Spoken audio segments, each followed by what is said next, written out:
Hydrogen bonding से ही continue करते हैं, ठीक है। Yes sir. अच्छा अच्छा, पहले तो एक चीज देख लो, इफेक्ट्स ऑफ सॉरी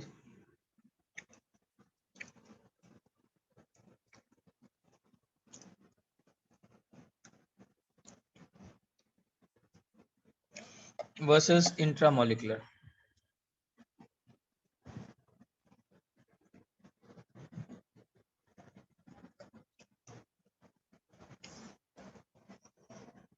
नहीं डाउट क्लास नहीं है, नहीं आज नॉर्मल क्लास से खत्म कर देंगे, ठीक है ना। मुझे अभी बस थोड़ा आज खत्म हो जाएगा chemical bonding, let me finish this,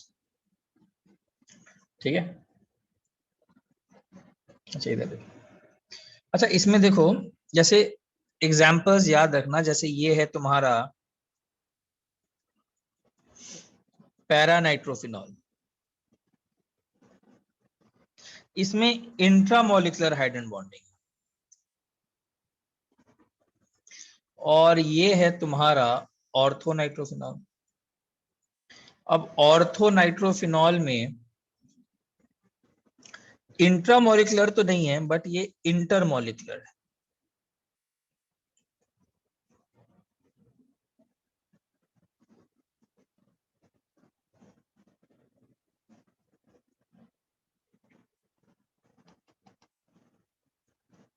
and so on.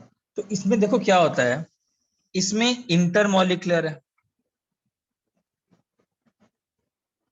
और हम लोग को मालूम है इंटरमोलिकुलर से क्या होता है, इंटरमोलिकुलर होने से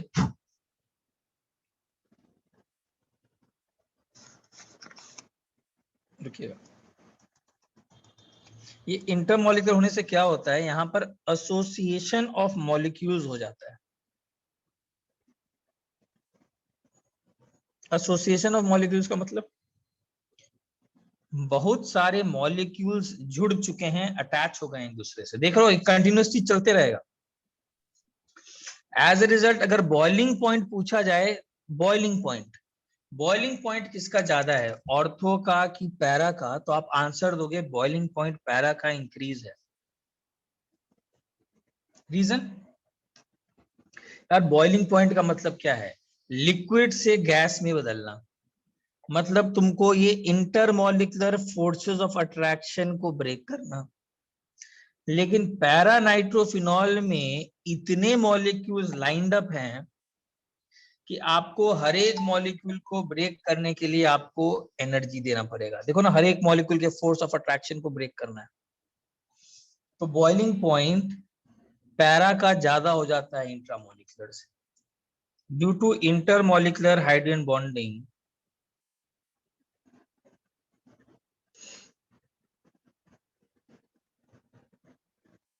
In para-nitrophenols, association of molecules take place.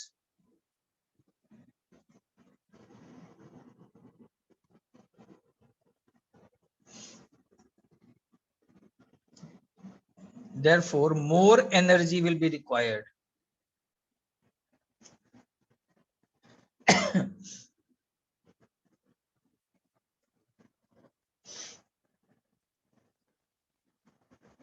to break these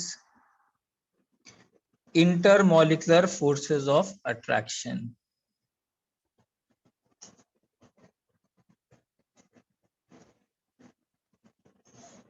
Therefore, boiling point increases.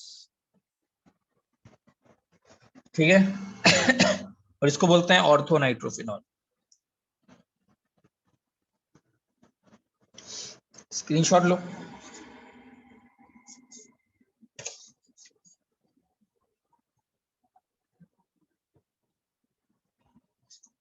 ठीक है, नेक्स्ट क्वेश्चन कैसे आता है, अ कोवेलेंट कंपाउंड, ये सब इफेक्ट्स के अंदर हैं, covalent compound is said to be soluble in water if it is able to form hydrogen bonds with water.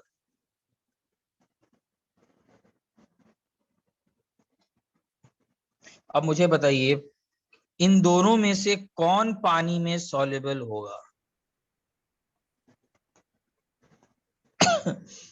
यार ऑर्थो नाइट्रोफिनॉल को पानी में डालोगे और पैरा नाइट्रोफिनॉल को पानी में डालोगे, पानी के साथ कौन इंटरमॉलिक्यूलर हाइड्रोजन बॉन्डिंग बनाएगा?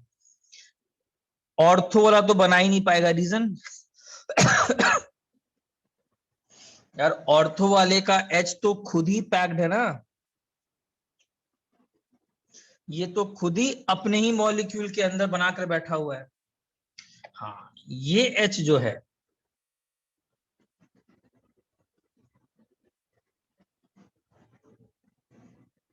ये पानी के साथ बना पाएगा। तो इसका ये मतलब हुआ इसकी सॉल्युबिलिटी पानी में ज्यादा। ये सबको क्लियर हुआ? नहीं अमर्त्या, क्लास है, ग्रुप में मैसेज कर दिया होना, क्या कौन सा होगा? क्लास ग्रुप में सब मैसेज कर दिया हूं। ठीक है। अच्छा इधर देखो, तो आपसे कभी कोई कंपाउंड पूछेगा आदि सॉल्युबल इन वाटर और नॉट,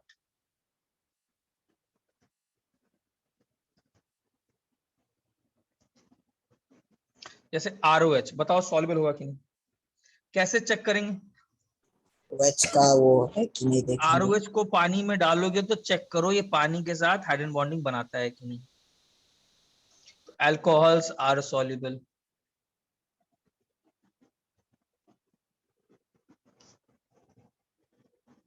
एसिड बताओ सॉल्युबल होगा कि नहीं? होगा। होगा।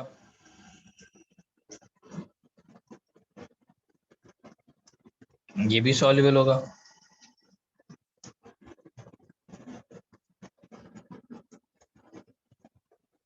अच्छा अमीन्स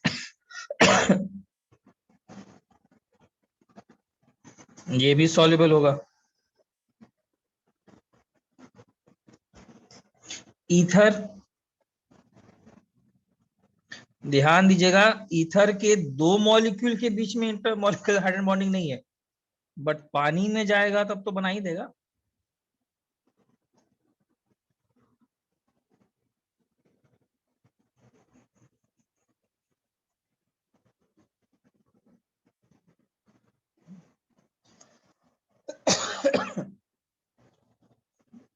स्क्रीनशॉट लो।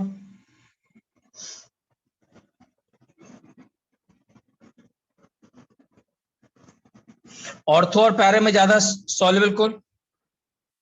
ऑर्थो और पैरा नाइट्रोफिनॉल में ज्यादा सॉल्युबल कौन पानी में? पैरा। पैरा। याद रखना है सब कुछ बात। स्क्रीनशॉट लीजिए।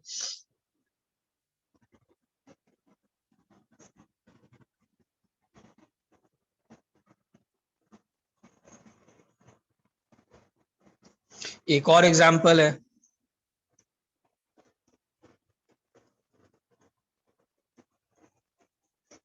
इसको बोलते हैं पता नहीं क्या हो गया, ऑर्थो हाइड्रोक्सी बेंजाइल्डिहाइड, और इसको बोलेंगे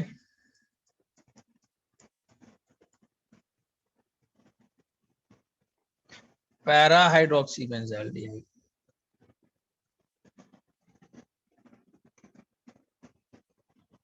इसको सलाइसिल्डिहाइड भी बोलते हैं।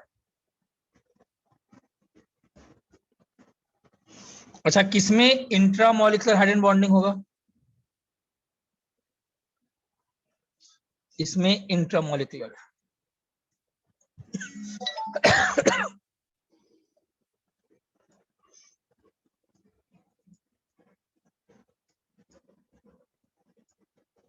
तो बताओ बॉइलिंग पॉइंट किसका ज्यादा?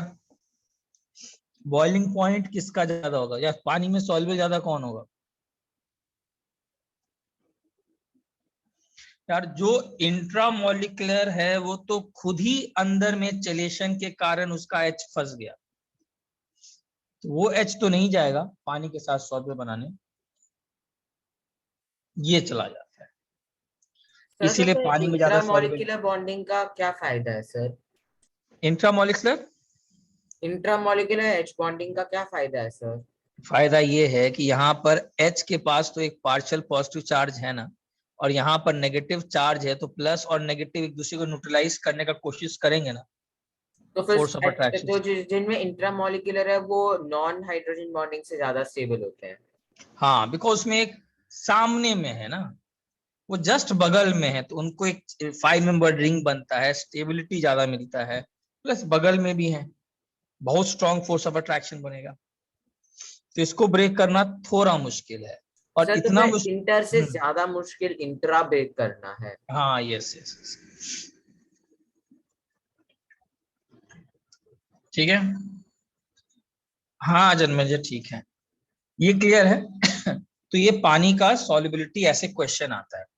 एंड फाइनली आपसे पूछता है विच इज वॉलेटाइल।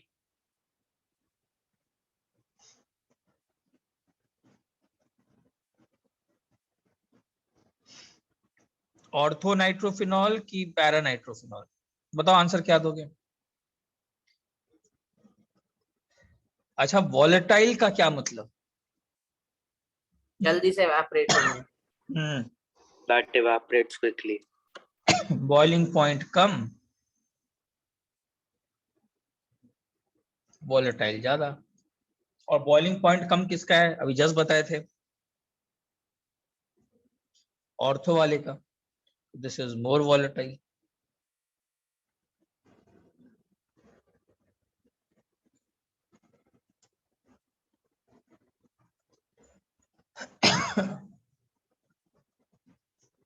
बोलो कोई डाउट? स्क्रीनशॉट लीजिए।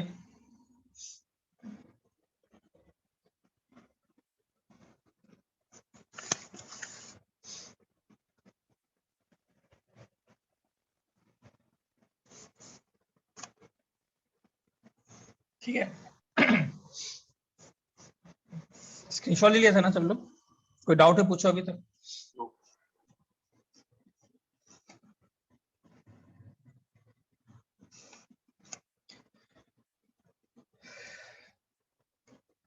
अच्छा, अब हम लोग क्या करते हैं,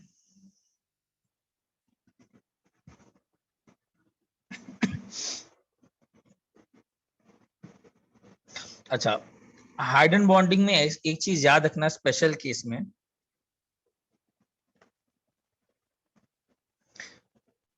हाइड्रोजन बॉन्डिंग दो टाइप्स के भी होते हैं। एक को बोला जाता है सिमेट्रिकल हाइड्रोजन बॉन्डिंग,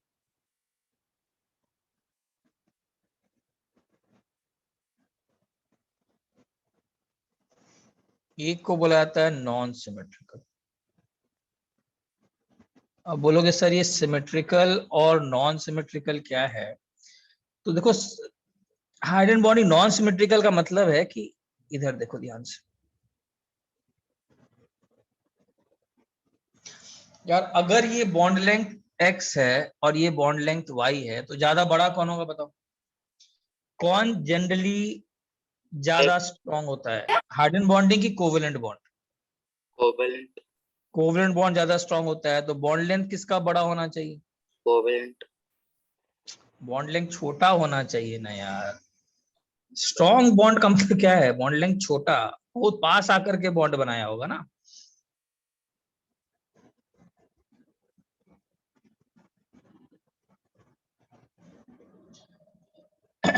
कभी कभी क्या होता है, सिमेट्रिकल वाले केसेस में क्या होता है, इस केस में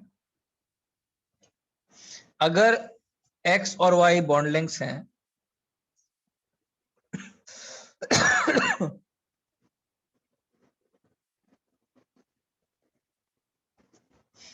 यहां पर x is equal to y हो जाता है। This is a special case, और इस केस का एग्जाम्पल है, आपको याद रखना है case, this is HF2 minus, याद रखना, दिस एग्जिस्ट्स। KHF2 माइनस कैसे बना होगा? किसी ने KF प्लस HF को मिला दिया होगा, KF प्लस HF को मिला दो तो इसमें किसमें टूटेगा ये K प्लस K प्लस और F माइनस में, और F माइनस बॉन्ड बनाकर बैठ गया होगा HF के साथ। और ये एक ऐसा पर्टिकुलर केस है जहां पर ये दोनों बॉन्ड लेंथ सेम है।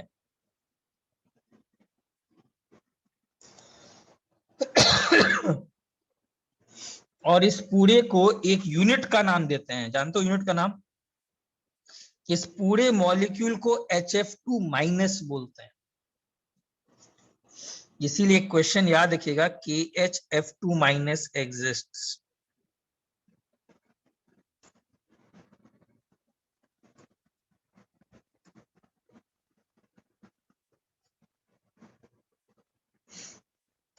मुझे 1 मिनट देना, मैं पानी पी के आता हूँ। ठीक है, नोट करो तुम लोग।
हाँ बोलो, याद है? ठीक है, हाँ सर। है ना? ये स्पेशल केस याद रखना है, ठीक है? सर एक इनफैक्ट डाउट है सर। बोलो क्या डाउट है? KHCl2 क्यों नहीं होता सर? अच्छा, इसका देखो, ऐसे तो ऑब्जर्वेशन वाइज ही आ चुका है कि नहीं है, बट अगर एक्सप्लेन करना ही हो तो जरूर ऐसा बोल सकते हैं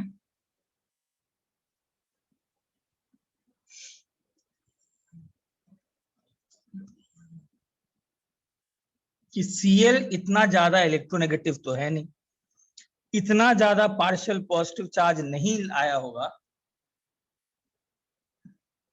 जो यहाँ के फोर्स ऑफ अट्रैक्शन को कौन सा नाम दिया जाए? हाइड्रोजन बॉन्डिंग का नाम दिया जाए।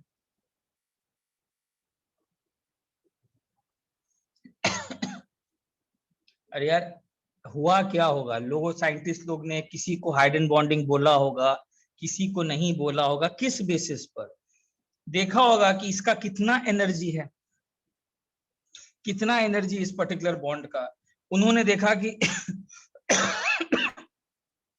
उन्होंने सोचा किसी भी बॉन्ड को अगर ब्रेक करने की एनर्जी मान लो 100 किलो जूल से 200 किलो जूल के बीच में है, तो उसको हम लोग नाम देंगे हाइड्रोजन बॉन्ड। यही ना किया होगा, कोई एक पर्टिकुलर वैल्यू फिक्स कर दिया होगा कि इतना से इतना के बीच में अगर एनर्जी देना पड़ा बॉन्ड को ब्रेक करने के लिए तो हाइड्रोजन बॉन्ड में डाल देंगे। Cl में वो बात नहीं है कि उसमें फोर्स ऑफ अट्रैक्शन उतना ज्यादा नहीं है। बोलोगे क्यों नहीं है? जरूर Cl is not that electronegative.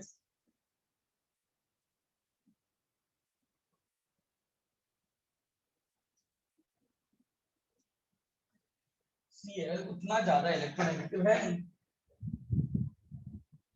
और Cl उतना ज्यादा इलेक्ट्रोनेगेटिव है नहीं, तो जरूर फोर्स ऑफ अट्रैक्शन उतना ज्यादा स्ट्रांग होगा नहीं कि उसको हाइड्रोजन बॉन्डिंग का नाम दिया जाए। क्लियर है सबको? Yes sir. ठीक है। सर बट फिर इसको डाइपोल डाइपोल बोल सकते हैं ना सर? हाँ डाइपोल, लेकिन HCl2 माइनस को एग्जिस्ट करने के लिए पहले तो देखो HCl2 माइनस की बात कर रहे हो, पहले वही एग्जिस्ट नहीं करता है, फिर एग्जिस्ट करेगा तब। एग्जिस्ट करने का मतलब है एक बहुत बड़ा फोर्स ऑफ अट्रैक्शन होना चाहिए कि आप उस पूरे मॉलिक्यूल को, सिस्टम को आप एक नाम दे रहे हो। सोच लो कितनी बड़ी बात है, आपने इस F माइनस और HF को पूरे को एक नाम दे दिया। क्या सोचकर एक नाम दिया HF2 माइनस? क्योंकि वहां पर force of attraction covalent bond जितना स्ट्रांग हो गया, ये देखा गया ना, तब उसने आपको नाम दे दिया। HCl2 माइनस में डाइपोल डाइपोल तो बाद की बात है, पहले एग्जिस्ट करेगा तब ना, और उसको एग्जिस्ट कराने के लिए एक बहुत स्ट्रांग फोर्स ऑफ अट्रैक्शन चाहिए। जब हाइड्रोजन बॉन्डिंग हार गया तो डाइपोल डाइपोल कहां से जीत जाएगा? नहीं सर, मतलब ये HCl2 माइनस नहीं फॉर्म होता है सर, बट फिर H2O2 माइनस वैसा कुछ नहीं हाँ फॉर्म नहीं होता नहीं, है, हाँ बट ये सही। अट्रैक्शन तो है सर फैमिली के बीच हाँ में। हाँ ये बोले सही। HCl2 माइनस की बात अगर नहीं की जाए, तब अगर HCl की बात की जाए, हाँ तब इसको कौन सा फोर्स अट्रैक्शन बोलेंगे? Dipole dipole. ये कहां गलत है? ठीक, ये ठीक है, क्लियर है। लेकिन KHCl2 माइनस नाम का तो चीज ही एग्जिस्ट नहीं करता है। और इस पर ध्यान देना, ये फिर से बात बता रहा हूं, रिपीट, बॉन्ड लेंथ सेम आ रहे हैं यार, बहुत बड़ी बात है ये कि एक फोर्स ऑफ अट्रैक्शन का बॉन्ड लेंथ कोवेलेंट बॉन्ड जितना बॉन्ड लेंथ आ रहा है, मतलब it is a very strong. इसीलिए इसको नाम सिमेट्रिकल हाइड्रोजन बॉन्डिंग दिया जाता है। बहुत जगह तो इसको ऐसे रिप्रेजेंट ही किया जाता है।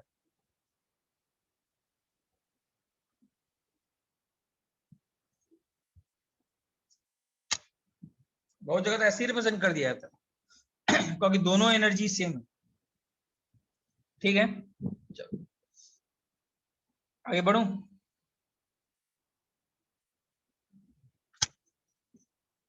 स्क्रीनशॉट ले लो।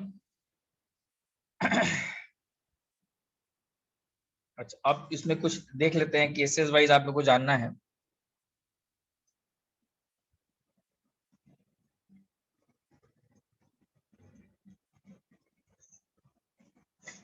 यार हाइड्रोजन बॉन्डिंग कुछ स्पेशल केसेस में है, पूरे केमिस्ट्री में हाइड्रोजन बॉन्डिंग का बहुत ज्यादा रोल है। हाँ मर्तिया ले लो, देखो ठीक है। अच्छा देखो अब इसमें क्या करना है। अच्छा सबसे पहले तो आप लोग को मालूम होगा हाइड्रोजन बॉन्डिंग इन आइस। आइस में कौन सा बॉन्डिंग होता है? One molecule tetrahedrally surrounded by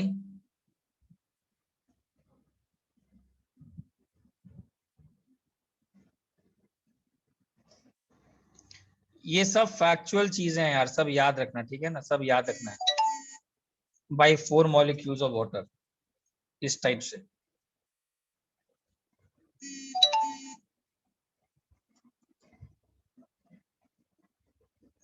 अच्छा इससे किसी को मालूम है कौन सा स्ट्रक्चर बन जाता है इसमें?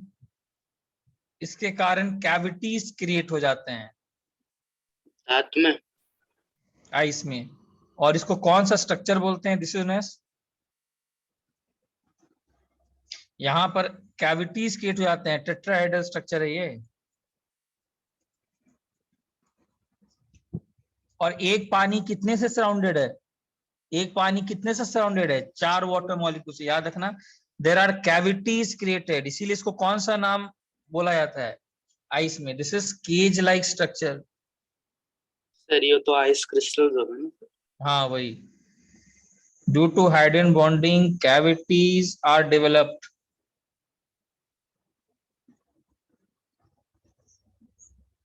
Giving it a cage like structure. अच्छा इस केज लाइक स्ट्रक्चर का इंपॉर्टेंस, केज लाइक स्ट्रक्चर का इंपॉर्टेंस ये है ये सब आप जानते हो ही, बस आपको अभी याद नहीं आ रहा है। ड्यू टू विच आइस का जो डेंसिटी है पानी से ज्यादा होता है कि कम होता है? सेम कम। कम होता है। मतलब बहुत अजीब सा बात है कि किसी का सॉलिड स्टेट का डेंसिटी उसके लिक्विड स्टेट से कम है, ठीक है। और इसका कारण यही है, डेंसिटी क्या है? Mass by volume. इतने अगर बीच में कैविटीज और गैप्स रहेंगे तो पर यूनिट वॉल्यूम ऑब्वियस बात है कम मॉलिक्यूल्स हैं, बहुत ज्यादा स्पेसेस क्रिएट कर दिए हो तुम अंदर में, तो डेंसिटी आइस का कम होता है। और इससे क्या फायदा होता है? इससे क्या फायदा होता है बताओ?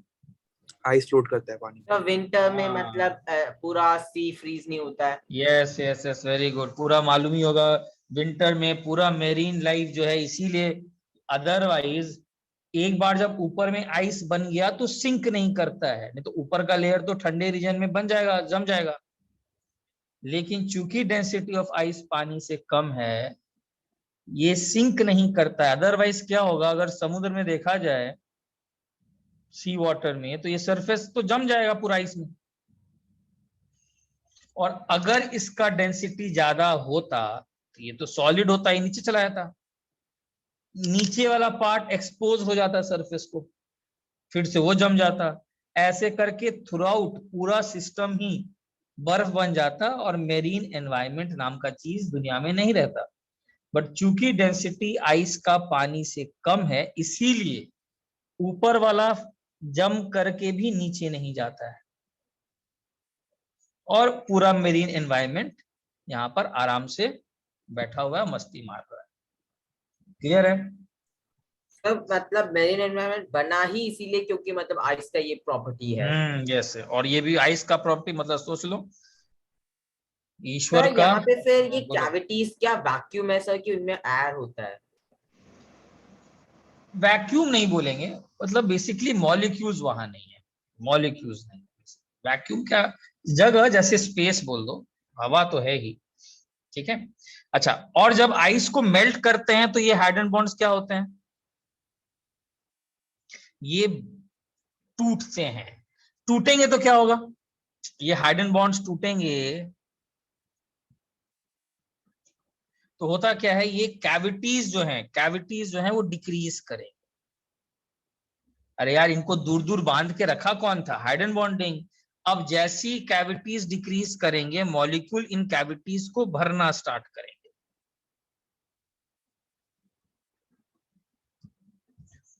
Molecules will fill up the cavities.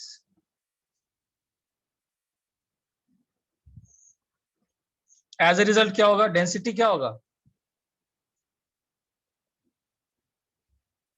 Density बताओ क्या होगा? कम हो जाएगा। अरे मॉलिक्यूल्स पास आएंगे ना, तो हाँ, डेंसिटी कितना ऑफ वाटर इंक्रीजेस। यस। और डेंसिटी ऑफ वाटर मैक्सिमम किस टेम्परेचर पे होता है मालूम है? Room temperature. नहीं यार, सब तुम लोग 4 डिग्री ये सब, सेल्सियस। यस ये सब तो 4 डिग्री सेंटीग्रेड। इस टेम्परेचर के बाद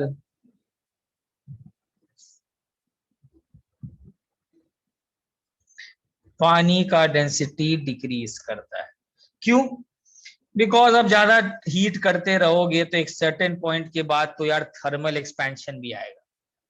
थर्मल एक्सपेंशन का मतलब, अरे वॉल्यूम इंक्रीज भी तो करेगा। ये फिजिक्स में करते होगा ना, हीट करने से थर्मल एक्सपैंड भी तो करता है। Because of thermal expansion as the dominant factor, अब पानी फिर से फैलना स्टार्ट करता है और इसकी डेंसिटी डिक्रीज करती है।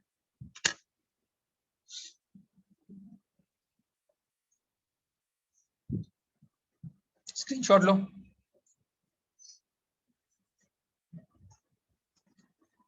ये सबको समझ में आया क्या बोला मैंने बोला हाइड्रोजन बॉन्डिंग आइस में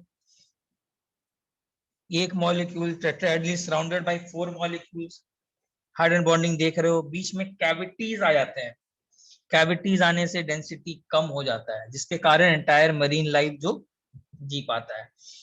टेम्परेचर बढ़ाओगे, यही हाइड्रोजन बॉन्ड्स टूटते हैं। हाइड्रोजन बॉन्ड्स टूटने से मॉलिक्यूल्स पास आ जाते हैं। उनको दूर दूर रखा कौन था? ये और पास आ जाएंगे, they will fill the cavities,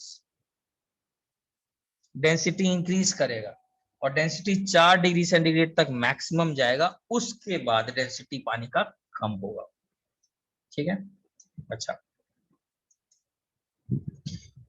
ये भी कभी अगर पता नहीं नोटिस किया कि नहीं, 2 आइस क्यूब को अगर प्रेस करोगे ना,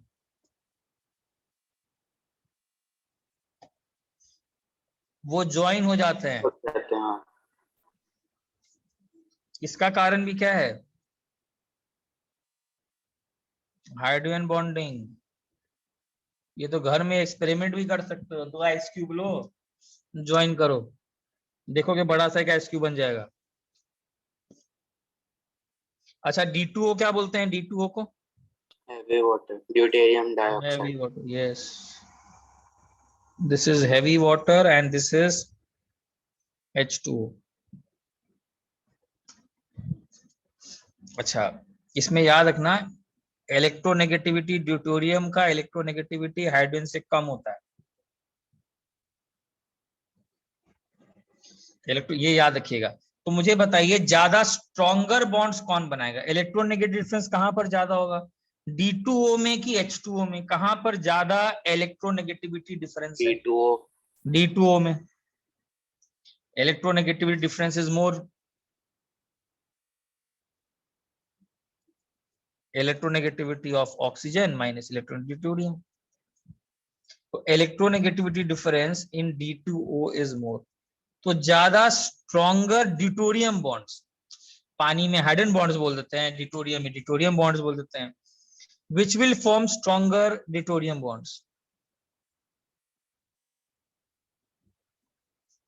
ये याद है लास्ट क्लास ही बताए थे, factors on which hydrogen bonding का स्ट्रेंथ डिपेंड्स।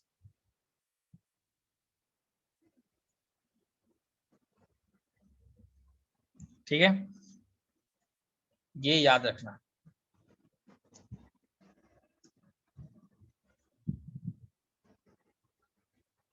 हाँ यस यस सही।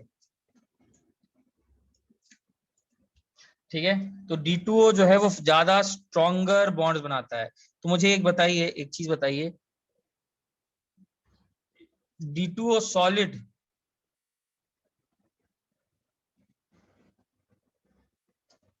हैज, ये सब फैक्चुअल पॉइंट्स है, सब याद रखना है। ठीक है, मैं लिखा दे रहा हूं, has greater density than that of water liquid.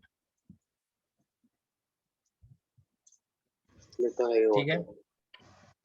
therefore D2O solid जो है ना, that sinks in H2O liquid, but D2O solid floats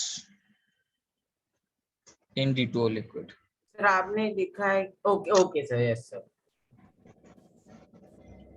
D2O में ज्यादा स्ट्रॉन्गर ड्यूटेरियम बॉन्ड्स बनते हैं। व्हाई? बिकॉज हाइड्रोजन बॉन्डिंग का स्ट्रेंथ किस पर डिपेंड करता था? लास्ट क्लास ही बताए थे, जितना ज्यादा इलेक्ट्रोनेगेटिविटी डिफरेंस उतना स्ट्रॉन्गर ड्यूटेरियम बॉन्ड्स। तो अगर ड्यूटेरियम बॉन्ड्स की बात की जाए तो ये ज्यादा स्ट्रॉन्गर ड्यूटेरियम बॉन्ड्स बनाएगा। और इसको कौन सा बॉन्ड बोलेंगे? इसको बोलेंगे हाइड्रोजन बॉन्ड।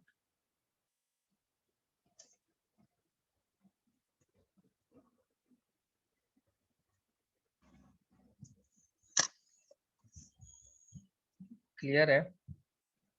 एक मिनट सर।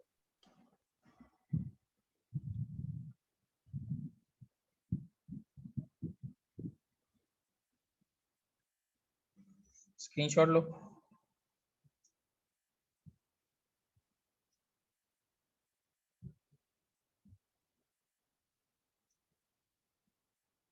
फिर आता है क्लैथरेट। एक मिनट। हाँ,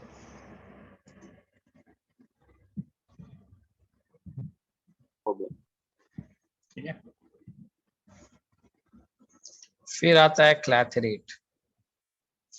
क्लैथरेट्स क्या होते हैं? कुछ गैस मॉलिक्यूल्स होते हैं, ठीक है, they get trapped in the cavities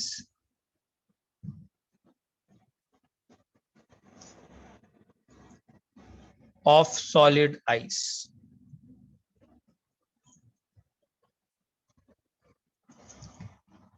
ice में अभी जस्ट हम लोग ने किया है, कैविटीज होते हैं, इन कैविटीज में कुछ गैस मॉलिक्यूल्स ट्रैप्ड हो जाते हैं and these are known as क्लैथरेट्स।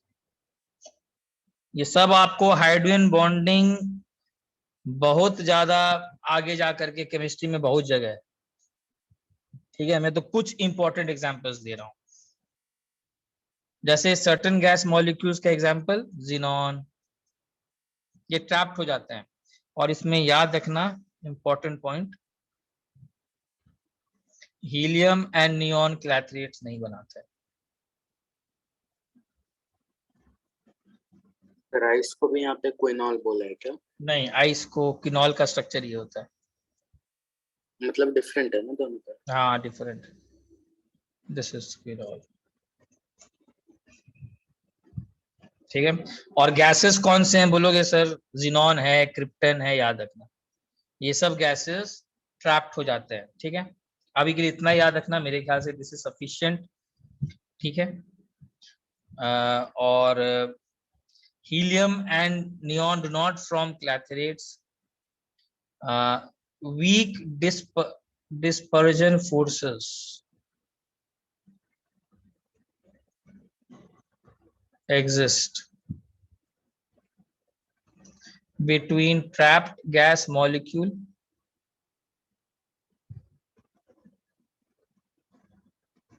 and ice. अच्छा, ये डिस्पर्जन फोर्सेस बताऊंगा, अभी एक चीज बच गया था, I will come to this point, अभी के लिए नोट कर लेना, ठीक है। फिर दूसरा आप करोगे, हाइड्रोजन बॉन्डिंग देखा गया है सॉलिड H3BO3 में। H3BO3 का नाम मालूम है किसी को क्या होता है? नहीं। ऑर्थोबोरिक एसिड, नाम सुने हो?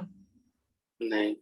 नहीं। yes sir, तो इसमें याद रखना, इसमें भी हाइड्रोजन बॉन्डिंग होता है, ठीक है। हाइड्रोजन बॉन्डिंग इसमें भी होता है। बस अभी के लिए केसेस याद रखना, ठीक है। तो ज्यादा हम लोग डिटेल्स में आगे इनऑर्गेनिक में और करेंगे आगे। अभी के लिए हाइड्रोजन बॉन्डिंग कहाँ कहाँ देखे हो, थोड़ा रिवाइज कर लें समराइज में। आइस में देखे हो, क्लैथरेट्स में भी, कैविटीज में गैस मॉलिक्यूल्स, सॉलिड H3BO3 में भी हाइड्रोजन बॉन्डिंग है। बोलोगे सर हाइड्रोजन ऑर्थोबोरिक एसिड का स्ट्रक्चर बता दो, तो सॉलिड स्टेट में ऐसा रहता है। और ये जितनी सारी चीजें है ना, ये सब आप करोगे इनऑर्गेनिक में फिर से। तो आपको अभी के लिए तो मैं सिर्फ बोल रहा हूँ, सिर्फ याद रखने बस। सर ऑर्थोबोरिक एसिड ये होता है। सर यहाँ पे क्या ऑक्सीजन फिर इलेक्ट्रॉन डोनेट करता है क्या सर, वो पार्शियल पाई बॉन्ड? नहीं नहीं, हाँ हाँ, यस यस यस, वो करता है बैक बॉन्डिंग ना। हाँ, yes sir. This is orthoboric acid. और सर नीचे वाला क्या होगा? वही बॉन्डिंग, ऐसे चलते जाएगा। ये मैं तो दो ही मॉलिक्यूल दिखाए हैं, ऐसे कितने मतलब मॉलिक्यूल बॉन्डिंग दो में उसके चलते रहे। बीच का है। कौन सा? दो ऑर्थोबोरिक एसिड हाँ, की ये मैंने molecule दो की तरह दिखाया है, बट ये चलते रहता है, लिख लो। इन सॉलिड स्टेट ये दो नहीं रहते हैं, कितने लाइंस में लिंक्ड रहते हैं। Solid state H3BO3 polymerises due to hydrogen bonding.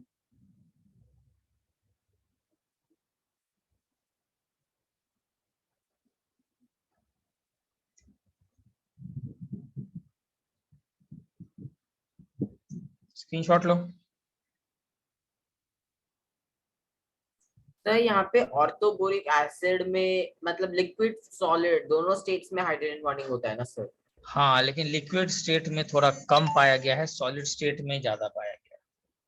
दोनों में होता है, ज्यादातर क्वेश्चन जो आता है वो सॉलिड स्टेट में आता है, ठीक है। चलो आगे बढ़ूं।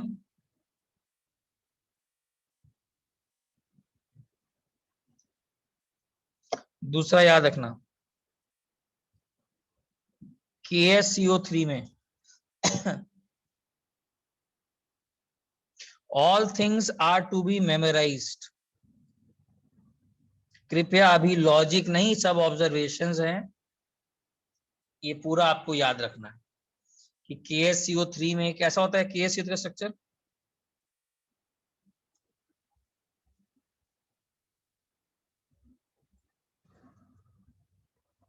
सर कौन सा बॉन्डिंग है उसमें? डाइमेरिक। डाइमेरिक का मतलब देख रहे हो, दो मॉलिक्यूल्स KHCO3 के दो मॉलिक्यूल्स आपस में जुड़ गए हैं, इसको बोलते हैं डाइमर। और मतलब वो NaSCO3 आपने में, इसके पहले जो दिखाया था वैसा भी एक डायमेरिक का एग्जांपल होगा ना? लेकिन वो डाइमर में एग्जांपल मैंने से दो दिखाए थे, वो डाइमर क्यों नहीं बोला? बिकॉज वो चलते रहते हैं पॉलीमेरिक फॉर्म में, ऐसे चलते रहेगा, फिर ये चलते रहेगा पूरा।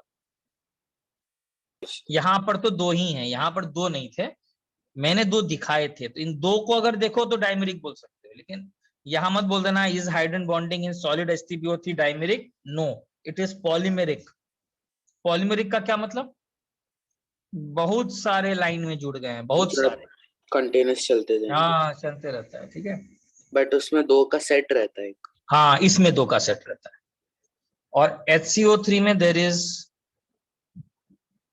मोनोमेरिक।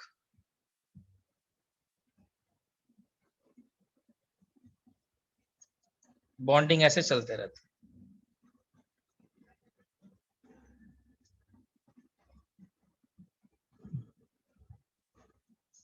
ये कंटिन्यू करते रहेगा।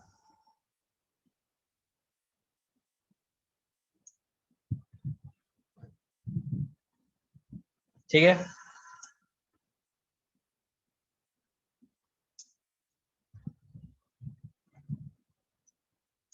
अच्छा, फिर एसिटिक एसिड जो है वो भी डाइमराइजेस इन बेंजीन। बेंजीन में जाते ही ये हाइड्रोजन बॉन्डिंग के थ्रू डाइमराइज कर जाता है।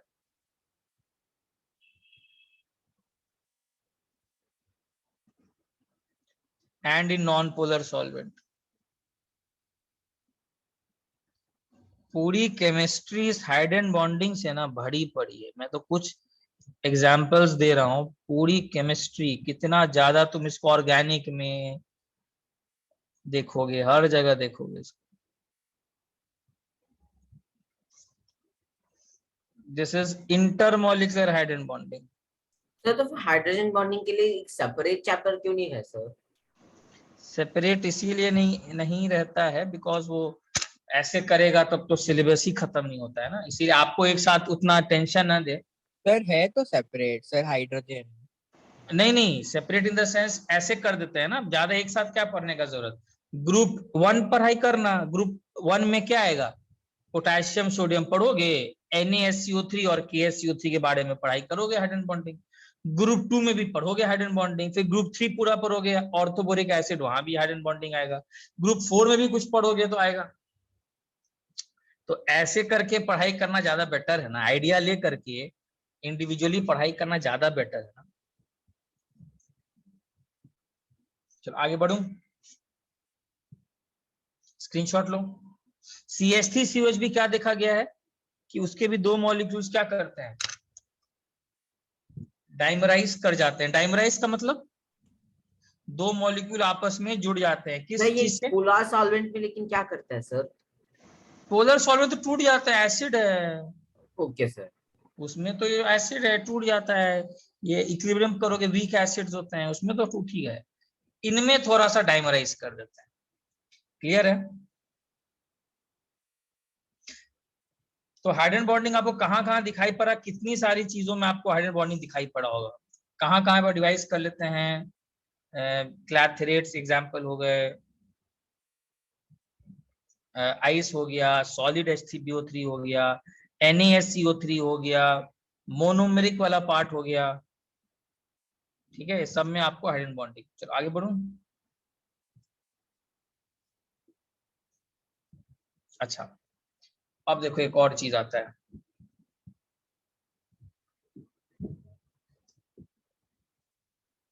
Extent of hydrogen bonding. अब एक नया चीज आया, एक्सटेंट ऑफ हाइड्रोजन बॉन्डिंग होता है स्ट्रेंथ ऑफ हाइड्रोजन बॉन्ड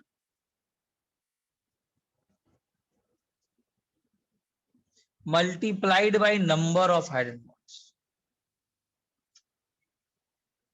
अब बोलोगे सर ये क्या है, देखो बहुत अच्छा क्वेश्चन बनता है। यार बहुत सारे फिजिकल प्रॉपर्टीज ना हाइड्रोजन बॉन्ड के एक्सटेंट पर डिपेंड करते हैं। अब एक्सटेंट मैंने बता दिया, डिफाइन कर दिया, और ये बहुत लॉजिकल सा बात है। जैसे तुमको बताओगे, बताता हूँ कहाँ पर ये तुमको थोड़ा सा क्लैरिटी आएगा। यार मुझे एक चीज बताओ, पानी का हाइड्रोजन बॉन्ड ज्यादा स्ट्रांग होगा कि HF का हाइड्रोजन बॉन्ड ज्यादा स्ट्रांग होगा? पानी। हम दोनों ने अभी जस्ट किया, HF ज्यादा स्ट्रांग हाइड्रोजन बॉन्ड बनाएगा कि पानी ज्यादा स्ट्रांग हाइड्रोजन बॉन्ड बनाएगा? ऑब्वियस सा बात है, ज्यादा इलेक्ट्रोनेगेटिविटी डिफरेंस कहां पर है? पहला फैक्टर क्या देखते थे? Electronegativity difference. तो ज्यादा इलेक्ट्रोनेगेटिव डिफरेंस कहां है? यहां ज्यादा है ना।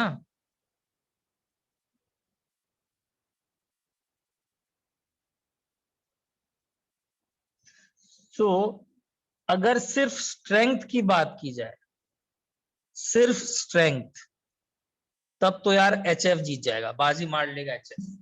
बट एक बहुत इंपॉर्टेंट पॉइंट आता है, वो पॉइंट ये है, इंडिविजुअल स्ट्रेंथ अगर कंपेयर किया जाए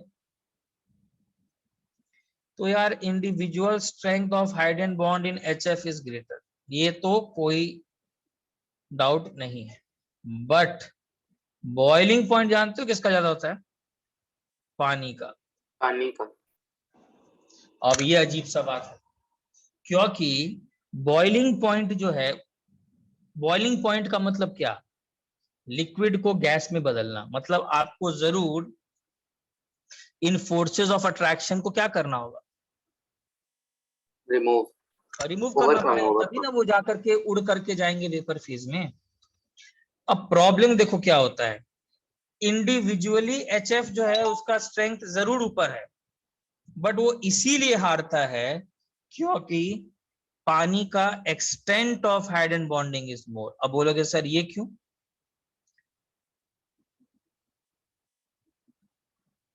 ये इसीलिए क्योंकि पानी का एक मॉलिक्यूल चार बॉन्ड है मैक्सिमम यहाँ पे।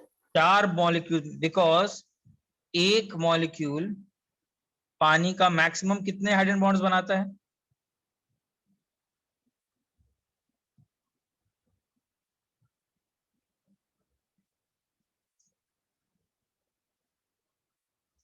लेकिन HF का एक मॉलिक्यूल forms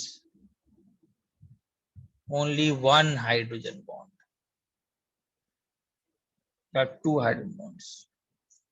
देखो ऐसा कुछ, देखो ध्यान से, पानी का एक मॉलिक्यूल ऐसे बनाता है बॉन्ड, यहाँ पर लोन पेयर है, लोन पेयर है, और HF का जो मॉलिक्यूल है वो बस इतना बनाता है। तो अब मुझे एक चीज बताओ, मान लो इंडिविजुअल स्ट्रेंथ यहाँ का 100 रख देते हैं, 100 किलो जूल, एग्जाम्पल दे रहा है ऐसा कुछ मेरे से, और पानी का हाइड्रोजन बॉन्डिंग का स्ट्रेंथ रख देते हैं, कम करना है ना इंडिविजुअल स्ट्रेंथ, 80 रख देते हैं।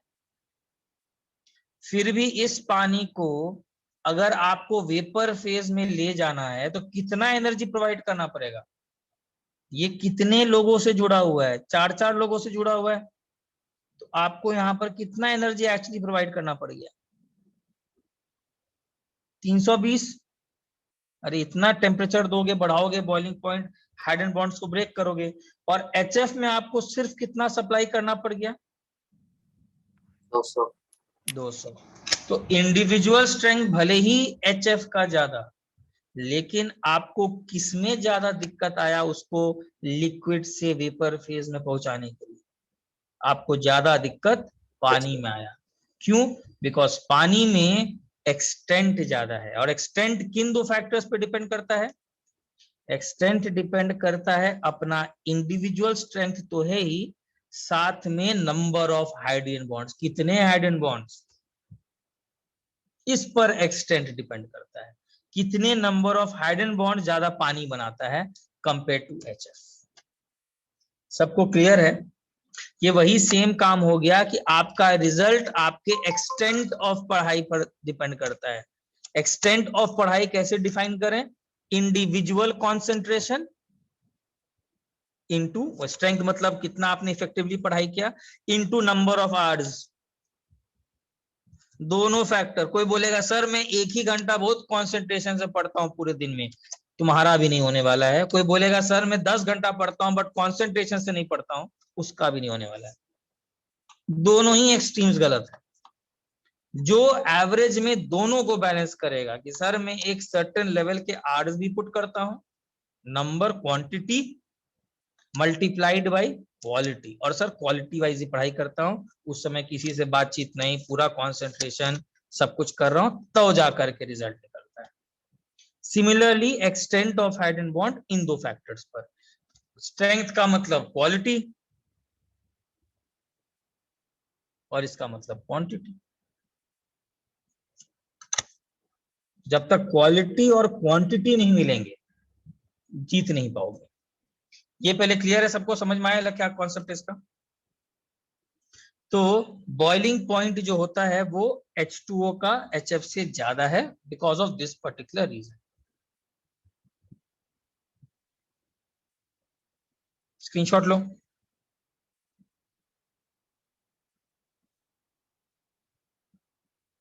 चलो आगे बढ़ो।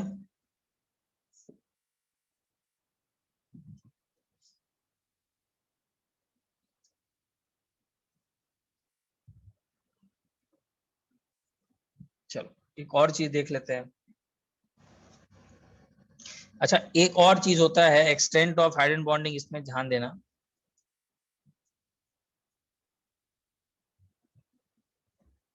पानी का ज्यादा होता है अमोनिया से।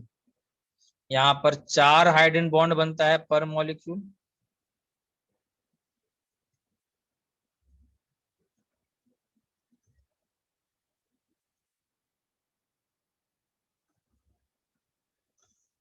किसका बॉइलिंग पॉइंट ज्यादा होगा? पानी तो हर मामले में जीतेगा ही अमोनिया से यार। एक मॉलिक्यूल 4 बॉन्ड भी बनाता है और साथ ही साथ इलेक्ट्रोनेगेटिविटी डिफरेंस भी पानी में ज्यादा है, इसीलिए पानी लिक्विड है, अमोनिया गैस है। ठीक है, पानी का एक्सटेंट ज्यादा होता है H2O2 से।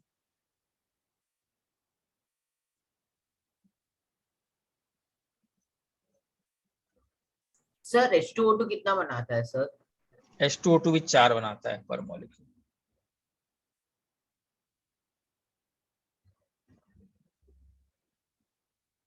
ठीक है। अच्छा विस्कोसिटी आप लोग थोड़ा फिजिक्स में करोगे, विस्कोसिटी समझते हो? Resistance to the flow of liquid. Sir ये आपने मतलब एटॉमिक स्ट्रक्चर में लिखा था सर, 6/μRV। पर कितना फ्लो हो सकता है, लेकिन हाँ बस आसानी से फ्लो होता है। आसानी से, मतलब जितना ज्यादा विस्कस फोर्स लगेगा उतना उसको मूव करने में दिक्कत आएगी। जस्ट लाइक अ फ्रिक्शनल फोर्स सॉलिड में नाम देते हैं, लिक्विड्स के 2 लेयर के बीच में इसको विस्कस फोर्स देते हैं। अब ये तुम फिजिक्स में करोगे, बोलोगे सर केमिस्ट्री में मेरा क्या यूज?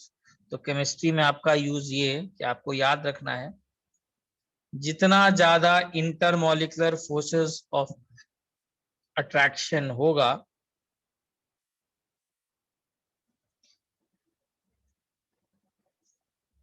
ये तो लॉजिकल सा बात है, अगर दो मॉलिक्यूल के बीच में फोर्सेस ऑफ अट्रैक्शन ज्यादा होंगे तो एक दूसरे के ऊपर मूव करने में दिक्कत तो आएगी, तो विस्कोसिटी भी ज्यादा होगा।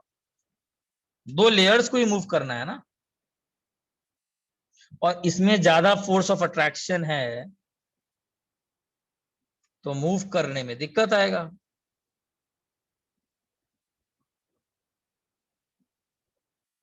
दो लेयर के बीच में तो विस्कोसिटी भी ज्यादा होगा। तो greater the extent of hydrogen bonding,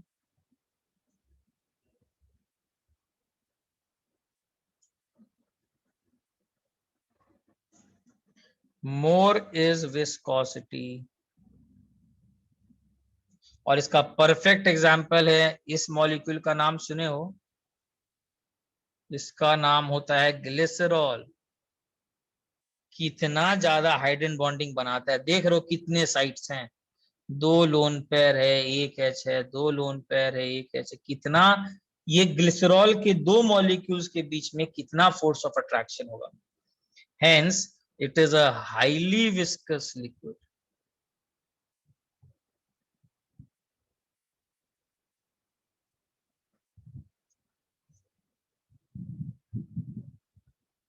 गाढ़ापन ना सर, मतलब कौन सा? गाढ़ा हो जाता है उसको। हाँ मतलब ज्यादा फ्लो नहीं करता, यस, फ्लो नहीं करता। चलो आगे बढ़ूं। एक सेकंड से। ये लैटर पार्ट थोड़ा याद रखना है यार, ठीक है ना, पूरा जाके बाद रिवाइज करना, याद रखना, ज्यादा कुछ एक्स्ट्रा नहीं है, you have to know these things.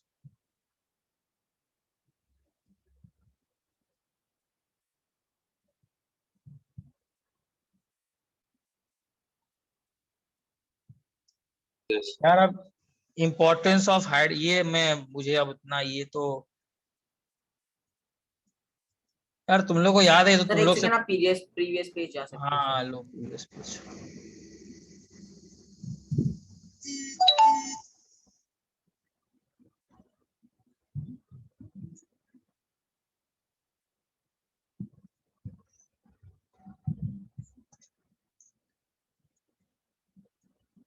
यार ये तो मुझे भी याद नहीं है, तुम लोग को याद है क्या? डीएनए वाला पार्ट याद है तुम लोग को? डीएनए होता है,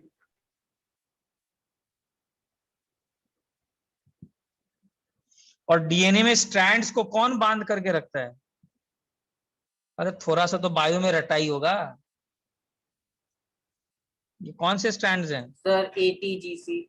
हाँ बहुत सही, याद है, वेरी गुड। ऐसा ऐसा कुछ कुछ बेसिस होते हैं। तो हाइड्रोजन बॉन्डिंग का देख बॉडी में भी यूज है, बॉडी में भी यूज है, डीएनए में तुम्हारा डबल हेलिक्स बोलते हैं इसको।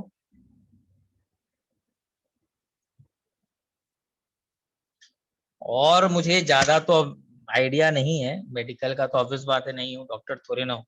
इतना मालूम है कि कैंसर में क्या होता है, यही हाइड्रोजन बॉन्ड्स टूट जाते हैं। करप्ट हो जाता है वो। हाँ ये कुछ करेक्ट हो जाता है ना, हाँ तो उससे होता क्या है कि ये मतलब रेप्लिकेट बीच करना बीच में स्टार्ट कट हो जाता जाता है है, पूरा। यस, ये बनना स्टार्ट कर जाता है डीएनए बहुत सारा, जिसको फिर कैंसर बोल देते हैं। ठीक है, तो हाइड्रोजन बॉन्डिंग का यहाँ भी यूज है। तो कितनी सारी बातें हम लोगों ने सीखा हाइड्रोजन बॉन्डिंग में। उसका स्ट्रेंथ पे बात होना चाहिए, कहाँ कहाँ मिलता है वो आपको मालूम होना चाहिए। एक्सटेंट डिसाइड करता है बहुत सारे फैक्टर्स। पानी इसके साथ हाइड्रोजन बॉन्डिंग बना लेगा तो अच्छा खासा सॉल्युबल होगा, पानी के साथ नहीं बना पाएगा तो सॉल्युबल नहीं होगा, एंड ऑल दीज फैक्टर्स। ठीक है, चलो अब हम लोग क्या करते हैं, एकदम लास्ट पार्ट, और फिर आप लोग फाइनली केमिकल बॉन्डिंग से आप लोग को छुटकारा। सर दो सोच रहे पार्ट है होगे, ना सर, डाइपोल इंड्यूस्ड डाइपोल और हाँ वही पार्ट को इंस्टेंटेनियस। ले लेते, हाँ वही देख रहे हैं, वही तो जा रहे हैं अब। ठीक है, उसमें से लास्ट पार्ट अब देख लेते हैं। एक तो है इंस्टेंटेनियस डाइपोल इंड्यूस्ड डाइपोल।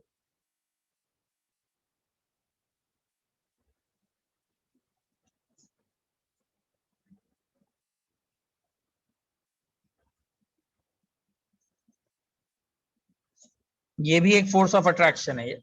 अरे कहानी भूल तो नहीं गया ना, कहां से हम लोग स्टार्ट किए थे? हम लोग कहानी कहां से स्टार्ट कर रहे थे? Forces of attraction. ठीक है, अच्छा इसको बोला जाता है, this is also known as London forces, found typically in all molecules.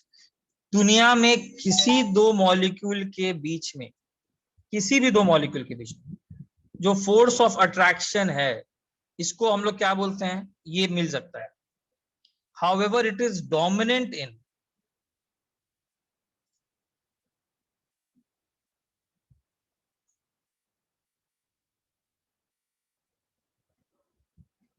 In non polar substances, non polar substances या फिर और नोबल गैसेस में इन फोर्सेस ऑफ अट्रैक्शन को बहुत ज्यादा स्ट्रांग माना गया है। अच्छा मुझे पहले बताओ, कौन सा ऐसा फैक्टर है जो मुझे ये बताएगा कि नोबल गैसेस के बीच में भी फोर्स ऑफ अट्रैक्शन एग्जिस्ट करता है? मुझे पहले ये बताइए, कौन सा फोर्स ऑफ अट्रैक्शन है या कौन सा ऐसा एक्सपेरिमेंट है जो आपको ये बताएगा कि नोबल गैसेस के बीच में भी फोर्स ऑफ अट्रैक्शन एग्जिस्ट करता है? अभी मैंने सबका एग्जांपल देते हुए आया है ना, याद है सबका? आयन डाइपोल, NaCl को पानी में मिलाया तो ion dipole, KCl liquid Cl2 में गया तो यार इसका मतलब डाइपोल, इंड्यूस डाइपोल। फिर मैंने डाइपोल डाइपोल का केस लिया। उसके बाद इसको कौन सा पर्टिकुलर एक्सपेरिमेंट है, किसको आइडिया है? नहीं? सर लंदन में हुआ था एक एक्सपेरिमेंट। नहीं नहीं नहीं नहीं, एक्सपेरिमेंट वो नहीं पूछ रहा हूँ। देखो इसको क्या है, दोनों के बीच में बात है इसलिए। ऑब्जर्वेशन इज, दुनिया में साइंटिस्ट लोग ने नोबल गैसेस को लिक्विफाई करना स्टार्ट किया, नोबल गैसेस, और noble gases also were found to be liquefied. तो हर चीज को थोड़ा सा साइंस कोई भी फोर्स ऑफ अट्रैक्शन बोलता है ना, तो हवा में तो साइंस कभी कोई बात कर ही नहीं सकता। वो हमेशा कोई ना कोई एक्सपेरिमेंट करेगा, उसके बाद ही कोई चीज या तथ्य या कोई चीज देगा। बिना एक्सपेरिमेंट के अगर कोई बात कर रहा है वो कर नहीं सकता, और अगर कर रहा है तो बेसिकली हम लोग उसको सही से पढ़ाई नहीं कर रहे। उन्होंने क्या किया कि Nobel gases also get converted, they get liquefied. अब मुझे एक चीज बताओ, इसके बाद नेक्स्ट चैप्टर गैस लॉज है। What do you mean by liquefaction? Sir उसको लिक्विफिकेशन का मतलब है, उसके बॉन्ड्स मतलब मॉलिक्यूल्स को एकदम पास में ला देना ताकि वो हाँ वेरी गुड, गैस को लिक्विड में कन्वर्ट करना, इसी को लिक्विफिकेशन बोलते हैं। यार दो गैस मॉलिक्यूल्स के बीच में ज्यादा फोर्सेस ऑफ अट्रैक्शन है कि, अच्छा लिक्विफिकेशन करते कैसे बताओ? लिक्विफिकेशन करेंगे कैसे? हाँ ये भी मालूम होगा, थोड़ा आइडिया है? या तो प्रेशर इंक्रीज करके, या फिर टेम्परेचर को क्या करके? डिक्रीज करके। मुझे आप एक चीज बताइए, अगर मैं नोबल गैसेस जैसे हीलियम, इनको अगर मैं टेम्परेचर कम कर दूं तो ये पास आने लग जाते हैं, क्या कारण? ये तो ऑब्जर्वेशन देखा गया है।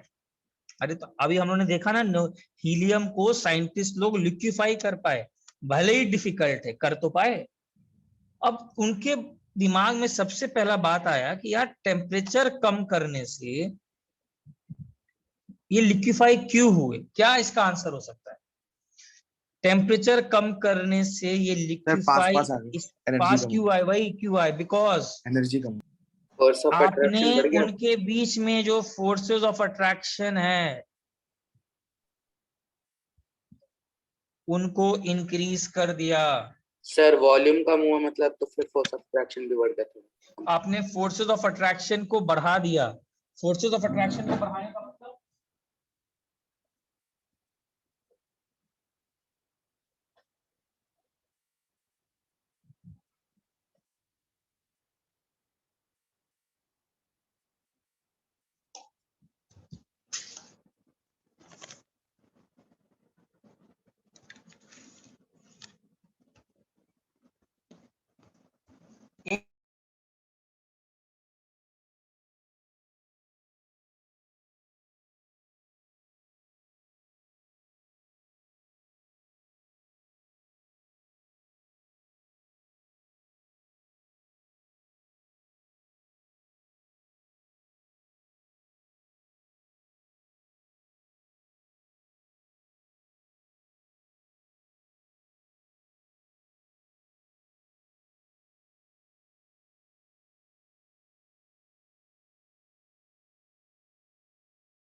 हाँ बस एक मिनट, बस एक, ये थोड़ा चार्जिंग में लगा दूं, नहीं तो ये हो जाएगा।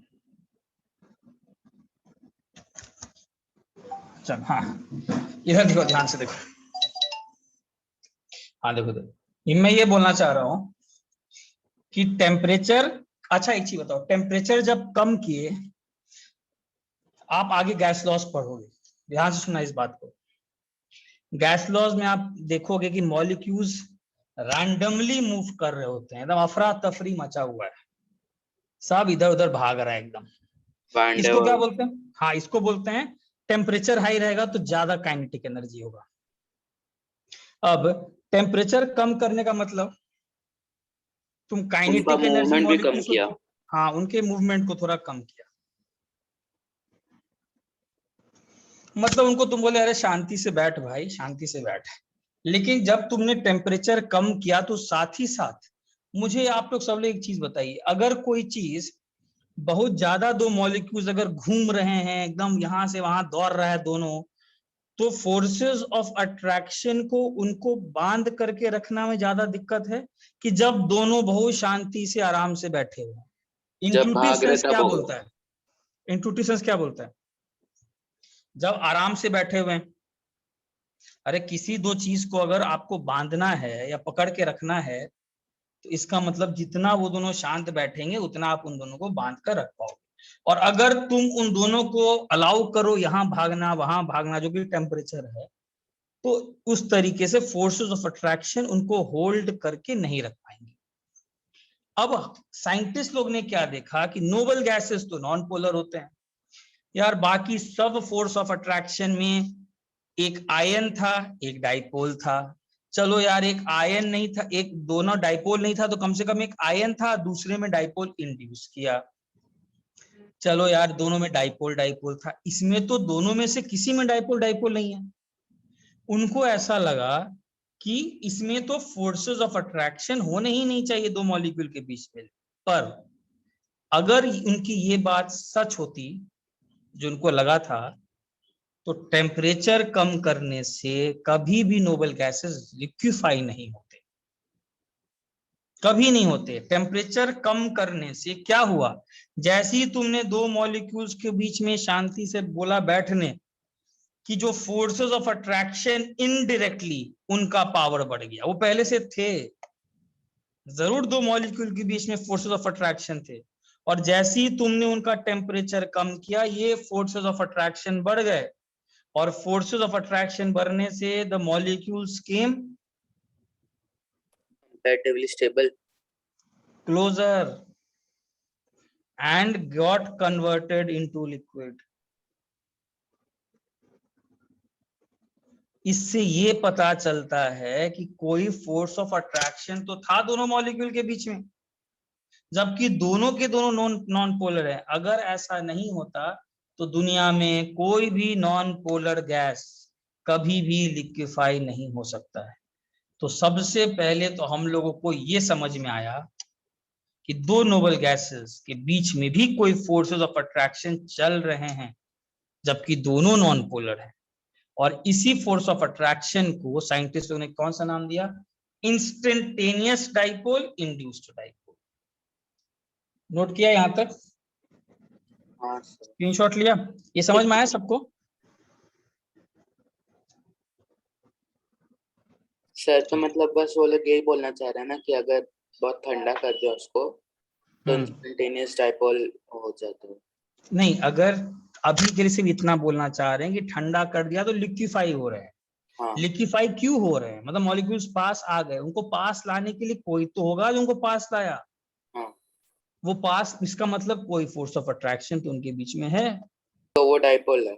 हाँ, और वही फोर्स ऑफ अट्रैक्शन को अब हम लोग स्टडी करेंगे। कौन सा फोर्स ऑफ अट्रैक्शन है, इंस्टेंटेनियस डाइपोल इंड्यूस्ड डाइपोल।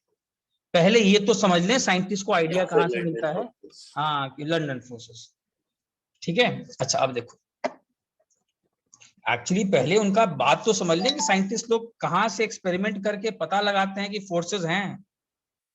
कोई कुछ भी बात वो ऐसी नहीं बोल सकते, वो हर बात के पीछे कोई ऑब्जर्वेशन करके ही बोलेंगे। अब देखो क्या है, now what is this instantaneous dipole induced dipole. अब इस पर आते हैं कि उन्होंने बोला कि ये एक्चुअली में है क्या यार।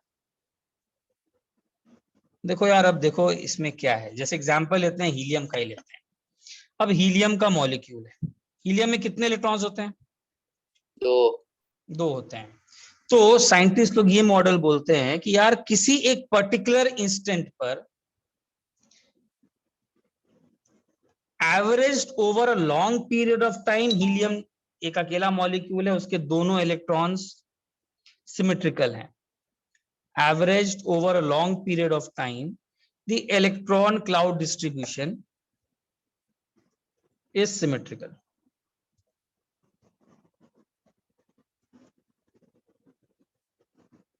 वो बोलते हैं कि इलेक्ट्रॉन क्लाउड सिमेट्रिकल है, लेकिन यार ये तो एक प्रोबेबिलिटी है, हो ही सकता है किसी एक पर्टिकुलर इंस्टेंट पर it may so happen that at one particular instant, ऐसा हो ही सकता है इलेक्ट्रॉन क्लाउड, इलेक्ट्रॉन्स क्या है तो क्लाउड है, ऐसा हो ही सकता है कि एक पर्टिकुलर इंस्टेंट पर पूरे के पूरे इलेक्ट्रॉन्स किसी एक साइड आ जाएं। Electrons are concentrated on one side of the nucleus. बोलोगे सर क्यों? Due to probability, simple answer. Electrons हो ही सकते हैं, किसी ने देखा तो नहीं है, वो तो घूम रहे हैं, प्रोबेबिलिस्टिक मॉडल है। तो इलेक्ट्रॉन्स पूरे के पूरे कॉन्सेंट्रेटेड हो जाएं ऑन वन रीजन।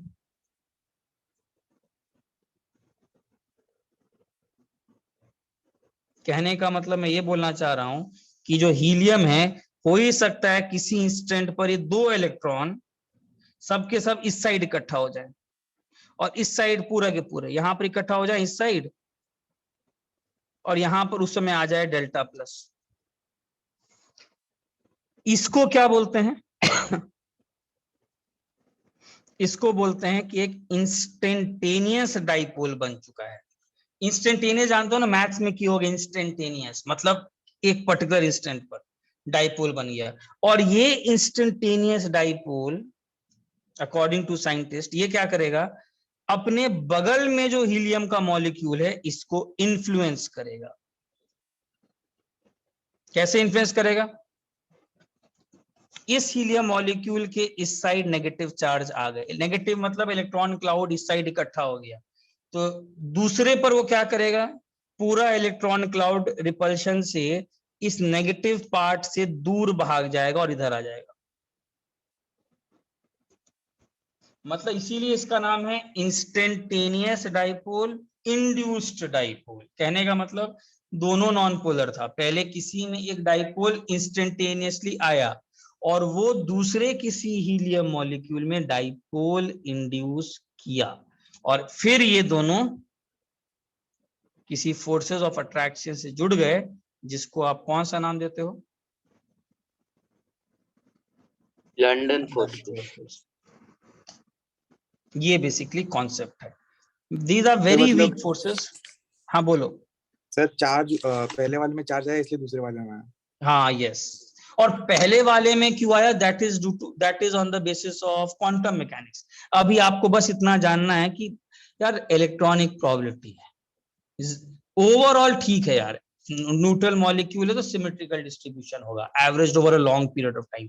बट कभी किसी इंस्टेंट में कोई एक मिलियंस ट्रिलियंस मॉलिक्यूल्स में से कोई एक मॉलिक्यूल में हो सकता है सभी इलेक्ट्रॉन पूरा का पूरा किसी एक ही साइड इकट्ठा हो गए, तो उस रीजन में नेगेटिव चार्ज या इलेक्ट्रॉन क्लाउड ज्यादा कलेक्ट हो गया, इसने दूसरे मॉलिक्यूल में क्या किया, इलेक्ट्रॉन क्लाउड क्या किया, इन्फ्लुएंस कर दिया, और ये नेगेटिव और पॉजिटिव आपस में जुड़ गए। कौन से फोर्स ऑफ अट्रैक्शन से? इलेक्ट्रोस्टैटिक, जो इसी को नाम बोलते हैं instantaneous dipole force of attraction. सबको क्लियर है? सर एक बार जुड़ गए फिर इलेक्ट्रॉन्स एक ही साइड पे रहेंगे? देखो अब उसमें भी जान तो क्या होता है, आगे और ज्यादा डीप में अगर जाओगे ऐसा नहीं होता। अब ये तो प्रोबेबिलिटी मॉडल है, मान लो ये पूरा इलेक्ट्रॉन क्लाउड पूरा का पूरा बोलेगा अब हम यहाँ जाएंगे, जा ही सकता है, शिफ्ट कर रहा है, इट इज फ्लक्चुएशंस। एक इमेजिन करो, एक हीलियम मॉलिक्यूल के अंदर फ्लक्चुएशंस चल रहे हैं, थोड़ा माइंड को एनालाइज करो, तो उसी इंस्टेंट क्या होगा ना, ये नेगेटिव उठ करके यहाँ आ जाएगा। मतलब एक बहुत अच्छा समझो डांस चल रहा है, सिंक्रोनाइज्ड मूवमेंट। जितने फ्लक्चुएशंस वन मॉलिक्यूल में हो रहा है उसी के हिसाब से सेकेंड हीलियम मॉलिक्यूल अपना इलेक्ट्रॉन क्लाउड को क्या कर रहा है, एडजस्ट कर रहा है। एकदम बहुत मस्त synchronization between the two molecules. तो इस टाइप से दोनों के बीच में फोर्सेस ऑफ अट्रैक्शन एग्जिस्ट हो जाते हैं। समझा सब लोग? सर एक बार वापस बताएंगे? पूरा कहानी मैं ये नहीं, बोलता बस क्या है, एक्सप्लेनेशन। हाँ, ये एक्सप्लेनेशन पार्ट ये बोल रहा है कि हीलियम मान लो 2 इलेक्ट्रॉन्स है, तो यार इलेक्ट्रॉन तुम भले ही 1s2 लिखते हो यार, वो तो ठीक है उस ऑर्बिटल में, बट ओवरऑल अगर देखा जाए तो बस वो एक सिमेट्रिकल इलेक्ट्रॉन क्लाउड है। तो हीलियम के ऊपर 2 इलेक्ट्रॉन्स अपना है। फिर से वही देखो, पार्टिकल की तरह मत लेना, पार्टिकल की तरह सर 1s ऑर्बिटल में 2 डाल दो सर, वो अलग बात है, लेकिन overall it is an energy, वो पूरा का पूरा इलेक्ट्रॉन क्लाउड सिमेट्रिकल है। अब होता क्या है, ये इलेक्ट्रॉन क्लाउड कहाँ रहेगा ये कोई जरूरी है क्या? हो सकता है पूरे के पूरे 2 इलेक्ट्रॉन्स न्यूक्लियाई के किसी इस साइड आ जाएं, इस साइड आ जाएं, और ये एरिया रीजन खाली हो जाए, तो यहां पर उसी इंस्टेंट इलेक्ट्रॉन क्लाउड ज्यादा कलेक्ट हो जाएंगे, तो इसमें नेगेटिव आ जाएगा और यहाँ पर पॉजिटिव आ जाएगा। मतलब इस नॉन पोलर मॉलिक्यूल में अब एक डाइपोल बन गया ये, इसीलिए इसका नाम है इंस्टेंटेनियस डाइपोल। देखो ना, नाम ही दिया हुआ है इंस्टेंटेनियस डाइपोल।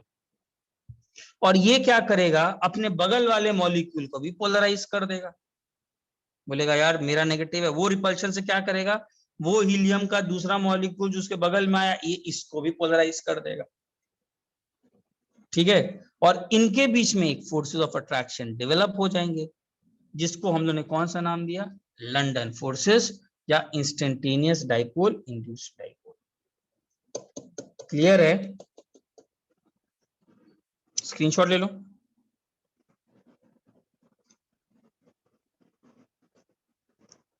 ये ठीक है, सबको समझ में आया पार्ट? अच्छा, कहानी फिर से लिख दो जल्दी से। 1 प्रोबेबिलिटी इज दैट, जल्दी लिखते जाओ।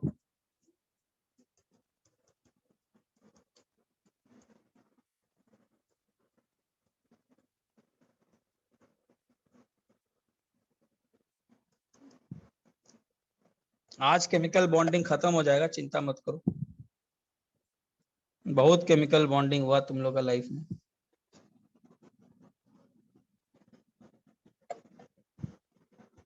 सर अच्छा था सर, कहानी पे कहानी, कहानी पे कहानी, कहानी पे कहानी। हाँ, बहुत कहानी, केमिस्ट्री कहानी ही है, केमिस्ट्री कहानी है, खास करके इनऑर्गेनिक।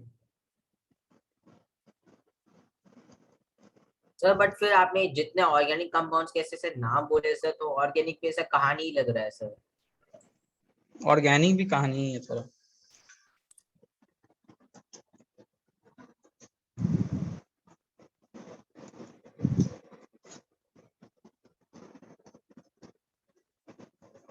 हाँ, बट केमिकल बॉन्डिंग है बहुत इंपॉर्टेंट चैप्टर, ठीक है ना, अच्छा, वेरी एक important minute chapter. Previous page दिखा सकते थे क्या? जरूर दिखाऊंगा, रुक जाओ पहले। अरे यार, क्या बोला तुम, सेव डिलीट नहीं हो गया किया क्या? क्या? अरे यार, मैंने सेव नहीं किया क्या? तो अरे चलेगा, कोई मैं ग्रुप पे ले लूंगा। चलेगा, कोई डाल दो ना। अरे यार पता नहीं। डाल दो ना कोई। कोई डाल दो।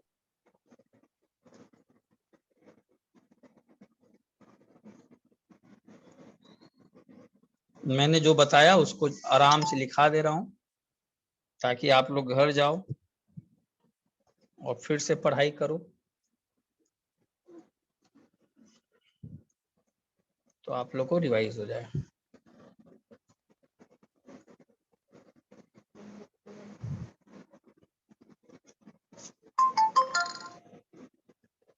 आज तो रिजल्ट भी निकला है। एडवांस का ना? हाँ,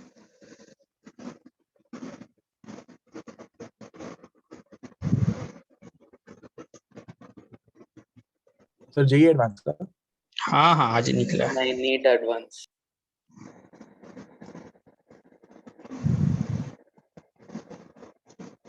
इस बार तो एक ऐसा बच्चा था, मतलब अगर मैं बोलूं उसको, तो पढ़ाई लिखाई तो बहुत ही मतलब करता था, बट अगर मुझसे पूछा जाए तो मुझे उतना दिमाग वाला नहीं लगता था। लगता था कि हार्डवर्क है, रैंक आईटी निकाल देगा, very hard working, very hard working.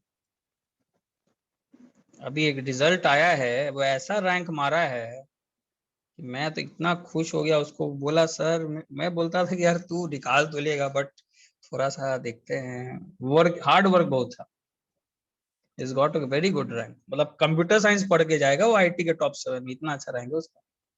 Sir मैंने कितना आप आया? लोगों को ये बात अंडर 300 है, नाम रैंक तो नहीं बताऊंगा तो तुम समझ जाओगे तुम लोग, बच्चा तो मैं तो अब मेरे लिए है, मतलब मैं, वो जानता ही है कि मैं उसको बोलता था यार थोड़ा सा तेरा, लेकिन मैं आप लोग को ये सुनाया कि हार्डवर्क कितना मतलब वो उस रैंक को पाया है जहां पर मुझे लगता है कि बॉन्ड लो होते हैं वो उनको तोड़ दिया। बोल तो रहा हूँ, he will be studying computer science in one of the top, मुझे लगता है आईआईटी दिल्ली में, सोचो इतना अच्छा रैंक, बॉम्बे शायद मिस हो जाए, शायद ये मिल भी सकता है टेक शायद। हार्डवर्क पर बहुत बिलीव करो यार, हार्डवर्क से ना बहुत एवरेज बच्चे भी बहुत अच्छा कर लेते हैं, मतलब एवरेज इन सेंस ऐसा नहीं कि वीक था in terms of intelligence, but जैसा वो रैंक लाया है बहुत अच्छा। सर बट फिर अभी प्रॉब्लम ये है कि इस समय हार्ड वर्क एक रिलेटिव टर्म बन चुका है सर, तो पता ही नहीं चलता ये हार्ड वर्क है कि नहीं है। हाँ नहीं, ये इसीलिए इसको एब्सोल्यूट बनाने के लिए सबसे अच्छा तरीका होता है आपका खुद का दिल। आपको लगेगा सर ने डायलॉग मार दिया, बट यही सच्चाई है, मैं समझ गया आपकी बात, लेकिन आप बोलोगे सर हार्डवर्क मैं कर रहा हूं कि नहीं, आपको सबसे अच्छा ये बात खुद आप बताओगे, आपको मुझसे पूछने की जरूरत नहीं। जो बच्चा फाकी मार रहा होता है या जो बच्चा पढ़ाई नहीं कर रहा होता है, अपना बेस्ट नहीं दे रहा होता है, उसको मालूम रहता है, यही सच्चाई है। आप इसको भले ही आप इसको कैसे लें, और जो एक्चुअली में सीरियसली पढ़ाई कर रहा होता है ना, लगा रहता है, उसको ये भी मालूम रहता है कि मैंने अपना बेस्ट दिया है। And if you give your best, आप रेस्ट एश्योर्ड रहिए इस बात का, भले ही आपका एमटी में ना हो, आपका आईआईटी हो रहा है, अगर आप 2 साल अपना बेस्ट दे रहे हो तो, मैं बोल रहा हूँ बेस्ट, और ये बेस्ट आपके खुद से आवाज आना चाहिए।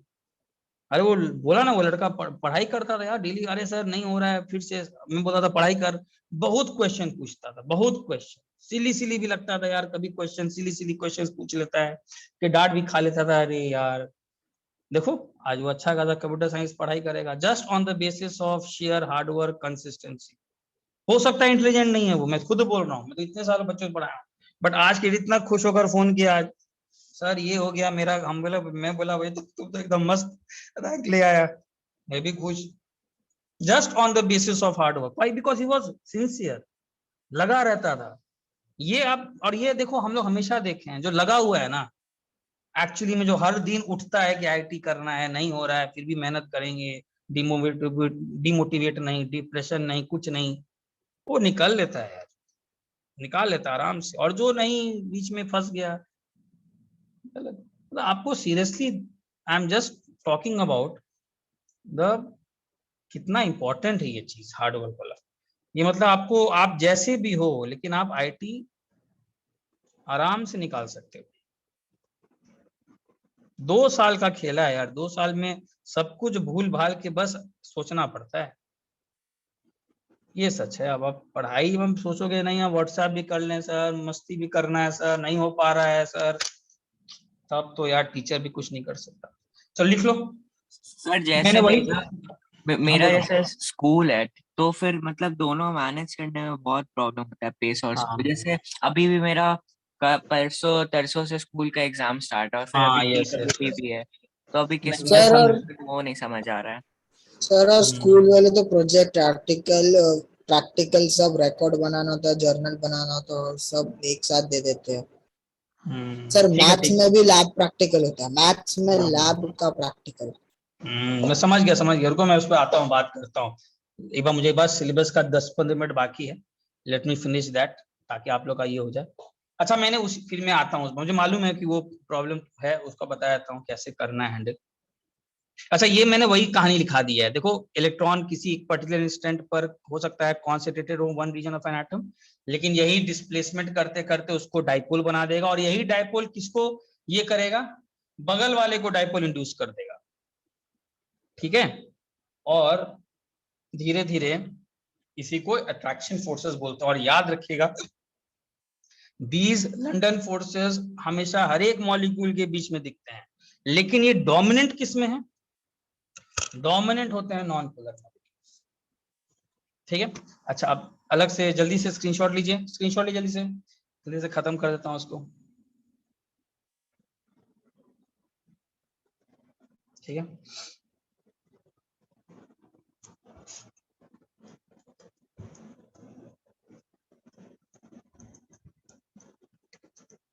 अच्छा, factors on which London forces depend.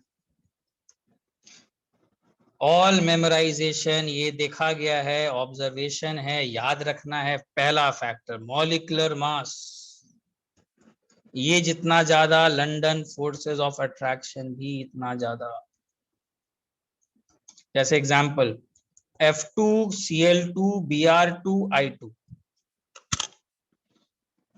F2Cl2 Br2I2 में मुझे बताओ सभी नॉन पोलर हैं, ठीक है। सब किस मॉलिक्यूल्स के बीच में कौन सा फोर्स ऑफ अट्रैक्शन लगेगा? अरे नॉन पोलर है तो लंडन फोर्सेस ही लगाना यार, और तो कुछ बचता भी नहीं है। सबसे बड़ा मॉलिक्यूलर मास में कौन है? I2। मॉलिक्यूलर वेट अगर ज्यादा है तो समझ लेना कि दो I2 मॉलिक्यूल्स के बीच में लंडन फोर्सेस ऑफ अट्रैक्शन भी ज्यादा है। तो आपसे कोई पूछेगा सबसे ज्यादा फोर्सेस ऑफ अट्रैक्शन कहाँ ज्यादा, तो LDF लिख देता हूँ, लंडन फोर्सेस इसमें ज्यादा। और आप लोग को अगर मालूम हो, इतना तो मालूम होना चाहिए, रूम टेम्परेचर पे ये दोनों क्या होते हैं?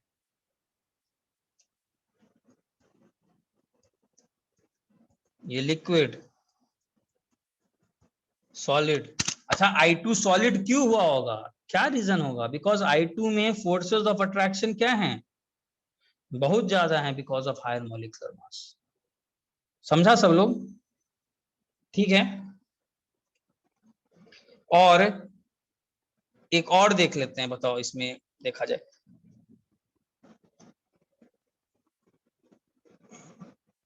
एक चीज बस नोट कर लेना। अच्छा, BF3, BCl3, BBr3, Bi3 सभी नॉन पोलर हैं, सब में लगेगा लंडन फोर्सेस, सबसे बड़ा force of attraction, maximum forces of attraction. अब मुझे बताओ सबसे ज्यादा बॉइलिंग पॉइंट किसका? ऑब्वियस बात है, दो मॉलिक्यूल के बीच में जितना फोर्स ऑफ अट्रैक्शन, ऑब्वियस बात है बॉइलिंग पॉइंट उसका ज्यादा। अरे बॉइलिंग पॉइंट का मतलब क्या होता है? आपको लिक्विड से गैस में लिक्विड से बदलना है। गैस। हाँ, तो आपको उस फोर्सेस ऑफ अट्रैक्शन को ही तो ब्रेक करना है। तो जितना ज्यादा लंडन फोर्सेस ऑफ अट्रैक्शन, ठीक है। एक इंपॉर्टेंट अगेन नोट कर लेना, हीलियम और हाइड्रोजन में बॉइलिंग पॉइंट इसका ज्यादा। नोट दिस डाउन, याद रखिएगा इसको।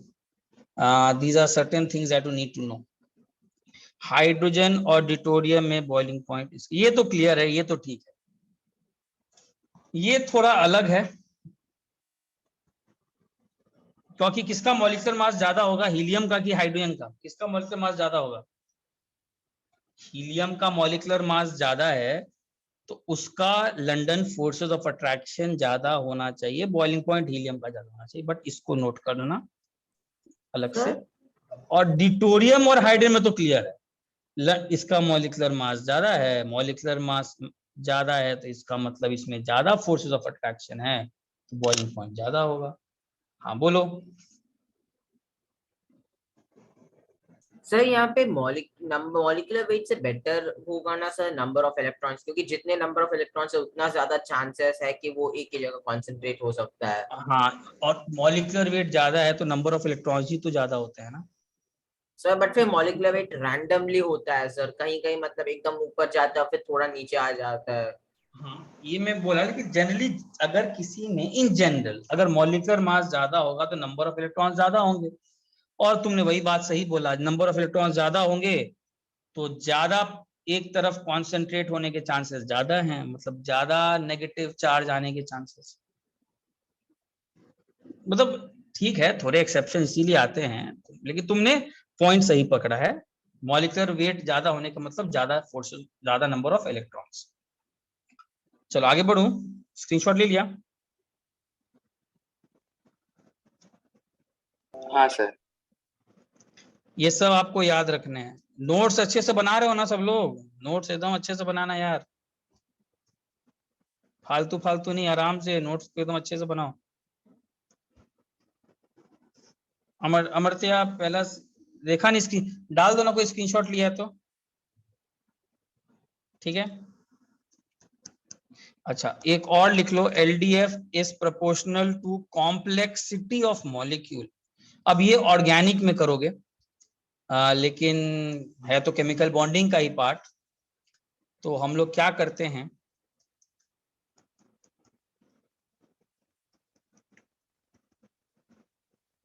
Surface area of contact. देखो अब ध्यान देना, यहां पर क्या है, बहुत इंपॉर्टेंट क्वेश्चन आता है। इसका नाम सुना है तुम लोग? इसको बोलते हैं पेंटेन।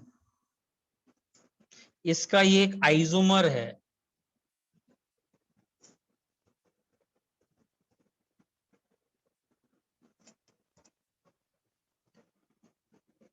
ठीक है, अब देखो ध्यान से देखना। सर बट इन आइसोमर्स का नाम फिर पेंटेन नहीं बोलेंगे ना नहीं सर? नहीं नहीं नहीं, आइसोपेंटेन बोलते हैं, नियोपेंटेन बोलते हैं। तो खैर नाम पे नहीं जा रहा हूं यार। देखो तुम एक चीज नोटिस करना, जैसे जैसे ब्रांचिंग बढ़ रहा है वैसे वैसे पॉइंट ऑफ कांटेक्ट दो मॉलिक्यूल्स के बीच में क्या हो रहा है, चेंज हो रहा है। कम हो रहा है। देख रहे हो? तो ये जो लंडन फोर्सेस ऑफ अट्रैक्शन होते हैं ना, जब ब्लू से दिखा रहा हूं, ये डिपेंड करता है सरफेस एरिया ऑफ कांटेक्ट। कहां पर ज्यादा सरफेस एरिया ऑफ कांटेक्ट होगा? Third structure. अरे थर्ड में तो कम होगा, इसी पॉइंट पर होगा। यहाँ तो सबसे कम होगा, minimum surface area of contact. इसमें सिर्फ एक ही जगह से एक कांटेक्ट। हाँ एक पॉइंट पर होगा, पॉइंट पर होगा। पहले वाला में 5 और 4 है। हाँ पहले बार देखो ना कितना बड़ा एरिया दिखा रहा हूँ, इतना बड़ा एरिया ऑफ कांटेक्ट। हाँ हाँ सर। तो अगर देखा जाए किन दो मॉलिक्यूल्स के बीच में लंडन फोर्सेस ऑफ अट्रैक्शन ज्यादा है, पेंटेन के दो मॉलिक्यूल्स के बीच में लंडन फोर्सेस ऑफ अट्रैक्शन ज्यादा। और ज्यादा फोर्सेस ऑफ अट्रैक्शन अगर हैं तो इसका मतलब होता है कि आपको बॉइलिंग पॉइंट ज्यादा हो गया। तो एक बहुत अच्छा क्वेश्चन आता है बॉइलिंग पॉइंट पर। तो as branching increases, molecule becomes spherical.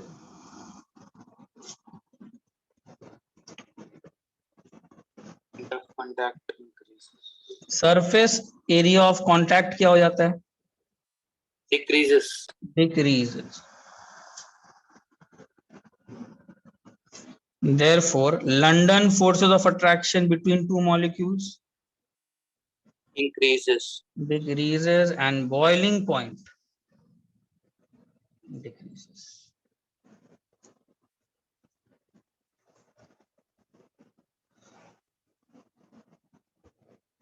Screenshot लीजिए।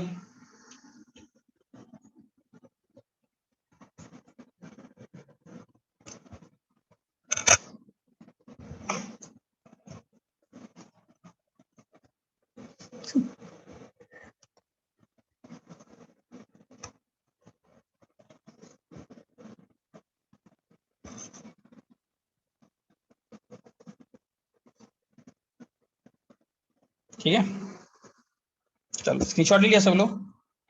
सर कुछ स्पेशल केसेस यार, देखो स्पेशल केसेस का मतलब बॉइलिंग पॉइंट याद रखना। आपको 3 ऑर्डर दे रहा हूं, यू हैव टू रिमेंबर। सबसे ज्यादा बॉइलिंग पॉइंट पानी, फिर H2TE। वाह कितना अच्छा बात। अच्छा पानी क्यों जीत गया बॉइलिंग पॉइंट में? बिकॉज पानी में जरूर कौन सा फैक्टर डोमिनेट कर गया होगा? Hydrogen bonding. Hydrogen bonding. लेकिन H2TE में हाइड्रोजन बॉन्डिंग नहीं है, बट ये क्यों जीत गया? बिकॉज यहाँ का मॉलिक्यूलर वेट ज्यादा होगा। तो कौन सा फैक्टर जीत गया होगा? सर बट फिर एक डाउट है सर कि हाँ बोलो। H2S में फिर S बहुत ज्यादा इलेक्ट्रोनेगेटिव तो है ना सर, T से कंपेयर हाँ। करेंगे तो फिर यस तो फिर इसीलिए डाइपोल नहीं लगेगा क्या सर? नहीं नहीं लगेगा, सब लग रहा है। तो इसीलिए केमिस्ट्री में जब इतने फैक्टर्स लगते हैं तो now it is total experimental based. अब तुम बस जा करके किसी को नहीं मालूम कौन जीतेगा। सर तो तो फिर तुम बोलोगे डाइपोल लंदन फोर्सेस से वीक है क्या सर? नहीं वीक, हाँ अब ध्यान सुनो। लंदन फोर्सेस लिख ही देता हूं, London forces in general are weak, but strong बनाए जा सकते हैं। कब? अगर मॉलिक्यूलर मास क्या हो जाए, बहुत हाई हो जाए,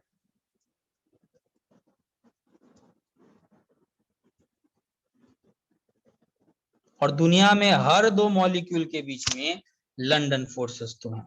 तो अब तुम्हारे पास सबसे बड़ा सवाल ये आता है, सर हमें कब मालूम पड़ेगा कब कौन जीतेगा? तो मेरा आंसर है, आपको याद रखना है। आप वही उसी को बोलते हैं याद रखना, या मेहनत बोलो या जो बोलो, वो कोई देख कर नहीं बता सकता। जैसे दिस इज स्टैंडर्ड रिजल्ट जो एनसीईआरटी ने दिया है, आपको याद रखना है। आप अपने से लॉजिक नहीं लगा सकते, आपके दिमाग में आएगा सर पानी जीतना चाहिए, मुझे लग रहा है H2S जीतना चाहिए। अरे बाबा, H2S में हो सकता है डाइपोल डाइपोल हो, लेकिन H2TE में क्या है, मॉलिक्यूलर मास बड़ा है। तो अब कौन जीतेगा, नोबडी नोज। ये छोड़ो, कभी कभी तो हाइड्रोजन बॉन्डिंग को हरा देता है। देख लो कहां पर, BiH3 का बॉइलिंग पॉइंट सबसे ज्यादा, उसके बाद SbH3, कहाँ अमोनिया, हाइड्रोजन बॉन्डिंग, खाक हाइड्रोजन बॉन्डिंग कहाँ चला गया है वो, 3rd नंबर पर। जबकि इसमें कौन सा बॉन्डिंग है, हाइड्रोजन बॉन्ड। 3rd नंबर पर है बॉइलिंग पॉइंट, और इनका बॉइलिंग पॉइंट हाई है। मतलब कौन सा फोर्स डोमिनेट कर गया होगा, covalent, London forces. London force. Molecular mass ज्यादा हो गया ना, तो दो मॉलिक्यूल के बीच में, BiH3 के दो मॉलिक्यूल के बीच में ज्यादा फोर्स ऑफ अट्रैक्शन आ गया होगा। कुछ नहीं कहा जा सकता, ये आपको याद रखना है केमिस्ट्री में। केमिस्ट्री में हमेशा एक चीज याद रखिएगा कि आपको ये याद रख करके आपका मार्क्स बहुत स्कोरिंग बन जाता है।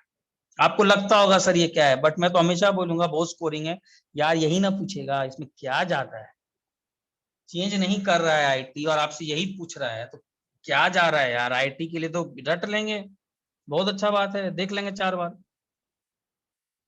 और एक और चीज देख लो, सबसे ज्यादा HF फिर HI आ जाता है, लीस्ट वॉलेटाइल है, सॉरी बॉइलिंग पॉइंट सबसे कम है ना, मोस्ट वॉलेटाइल है।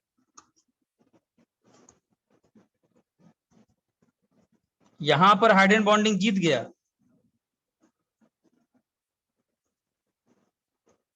बट HI 2nd नंबर पर आ गया, क्यों, because of high molecular mass. तो दुनिया में लंदन फोर्सेस ऑफ अट्रैक्शन जो हैं, ये तो हर मॉलिक्यूल के बीच में है, चाहे पोलर चाहे नॉन पोलर। ये अलग बात है, अगर नॉन पोलर है तो उसमें तो सिर्फ यही है, उसमें तो सिर्फ यही है, लेकिन हर में, और ये कभी कभी जीत भी सकता है।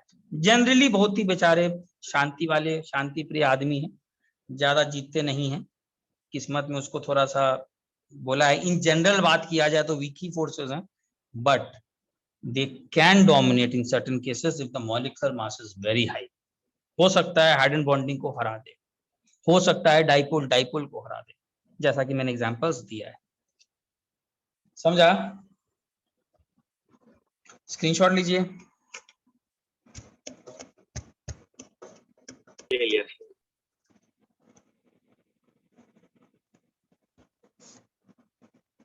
अच्छा, और लास्टली कौन सा फोर्स ऑफ अट्रैक्शन बचा हम लोग का, नाम क्या है रे, भूल ही गया, फोर्स ऑफ अट्रैक्शन, हाँ डाइपोल इंड्यूस्ड डाइपोल, लेकिन इंस्टेंटेनियस नहीं। हाँ मतलब पहले से एक डाइपोल था, पहले से एक डाइपोल था, ऑब्वियस बात है, पहले से नाम ही बता रहा है प्लस होगा, और इसने दूसरे नॉन पोलर मॉलिक्यूल में डाइपोल क्या किया, इंड्यूस किया। इंड्यूस का मतलब, अगर यहाँ नेगेटिव चार्ज है तो पूरा इलेक्ट्रॉन क्लाउड इस नॉन पोलर मॉलिक्यूल में जो सिमेट्रिकली डिस्ट्रीब्यूटेड था, इसके डिस्ट्रीब्यूशन को इफेक्ट कर दिया। यहाँ प्लस आ गया होगा, यहाँ माइनस आ गया होगा, और ये भी थोड़ा सा पोलराइज हो गया होगा, इसकी बातों में आकर के, बगल वाले की बातों में आकर के पोलराइज हो गया होगा। इसको बोलते हैं डाइपोल इंड्यूस्ड डाइपोल, नाम ही बता देगा, डाइपोल इंड्यूस मतलब पहले से कोई डाइपोल था और दूसरा वाला बहुत आराम से नॉन पोलर मॉलिक्यूल था जिसमें डाइपोल इंड्यूस किया गया। अब मुझे ये बताइए, दुनिया में ऐसा कौन सा फिनोमिनन है जो बताता है कि ये फोर्स ऑफ अट्रैक्शन है, किसी को मालूम है, बहुत इंपॉर्टेंट फिनोमिनन। कौन सा ऐसा फिनोमिनन है जो चीज को बताता है? तो मतलब xenon का compound with fluorine and oxygen. वो तो कोवेलेंट बॉन्ड है, कोवेलेंट बॉन्ड की बात नहीं कर रहा हूँ ना मैं, तो दो मॉलिक्यूल के बीच में इंटर मॉलिक्यूलर फोर्स अट्रैक्शन बात कर रहा हूँ ना। यार एक चीज बताओ, ऑक्सीजन पानी के अंदर है कि नहीं, जो मेरीन लाइफ ले रहा है ना? ऑक्सीजन क्या है, पोलर है कि नॉन पोलर? नॉन पोलर है। अनपोलर। और पानी क्या है, पोलर है। पोलर। तो यार ये ऑक्सीजन अगर पानी के अंदर कम मात्रा में भी, I am not talking very big quantity, but अगर कुछ हद तक भी डिजोल्व्ड है, तो जरूर पानी और ऑक्सीजन के बीच में कोई फोर्स ऑफ अट्रैक्शन तो है जो बांध के रखा हुआ है ऑक्सीजन को।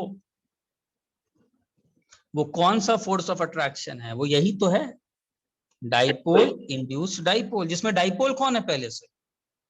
पानी। पानी है। और पानी ने ऑक्सीजन को क्या किया, थोड़ा सा डाइपोल इंड्यूस किया, और फिर उनके बीच में क्या डेवलप हो गया, एक force of attraction. So this force of extraction explains solubility of oxygen in water, जिसके कारण पूरा का पूरा मरीन लाइफ सांस ले रहा है। यार वो भी तो ऑक्सीजन, उसको भी तो भले ही उसको उतना ऑक्सीजन नहीं चाहिए होगा जितना हम लोग को जरूरत है, डिसॉल्व्ड ऑक्सीजन। हाँ, बट उसके लिए भी तो डिजॉल्व ऑक्सीजन मतलब वो कुछ ज्यादा मात्रा में है। ज्यादा सांस लेता है सर पर मिनट में, मतलब ज्यादा जल्दी लेता हाँ है। डेथ हाँ, रेट ज्यादा है। मतलब एक चीज तो है ना, ऑक्सीजन पानी में तो है, ये बोलना चाहिए ऑक्सीजन पानी में डिजॉल्व है। How is this possible? This is only possible because of a force of attraction तो होना चाहिए। और हमेशा कोई भी बात साइंटिस्ट अगर बोलेंगे तो कोई फिनोमिनन तो साइंटिफिक दिख ही रहा होगा, अदरवाइज दे वोंट कोई भी फोर्स ऑफ अट्रैक्शन का नाम ऐसे नहीं ले लेंगे, और इसीलिए फोर्स ऑफ अट्रैक्शन है। क्लियर है? तो ये फोर्स ऑफ अट्रैक्शन, ठीक है। और एक चीज याद रख लेना, greater is the polarisation,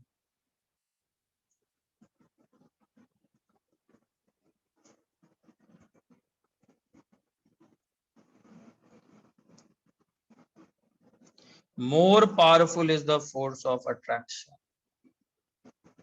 obvious सा बात है।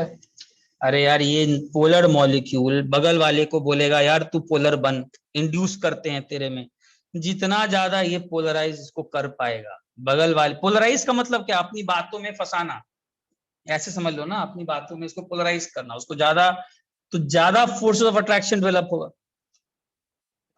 और तुमसे मैं मान लू, मैं तुमसे पूछूं helium, neon, argon, krypton, xenon, इसमें सबसे ज्यादा फोर्स ऑफ, सबसे ज्यादा पोलराइज कौन होगा, मुझे बताओ। यार जीनॉन का साइज इतना बड़ा, हीलियम का साइज छोटा, जो साइज में बड़ा है उसका आउटर मोस्ट इलेक्ट्रॉन भी अपने न्यूक्लियस से बहुत दूरी पर, मतलब इसको अपनी बातों में फंसाना, इस इलेक्ट्रॉन को पोलराइज करना ज्यादा आसान है। और ये हम लोग ने किया था कहां पर, याद आ रहा है, फजान रूल। पहचान। तो इसका आपसे क्वेश्चन पूछता है कि इन सब गैसेस में ज्यादा सॉल्युबल कौन है पानी में, तो यार जितना ज्यादा पोलराइजेशन होगा, पानी जिनोन को सबसे ज्यादा पोलराइज करेगा, सबसे ज्यादा पोलराइज करेगा, उसमें सबसे ज्यादा पॉजिटिव नेगेटिव लाएगा, और जितना ज्यादा ये पॉजिटिव नेगेटिव लाएगा उतना ज्यादा फोर्स ऑफ अट्रैक्शन डेवलप होगा। तो पानी में सबसे ज्यादा सॉल्युबल ऑर्डर ये, मोस्ट पोलराइजेबल।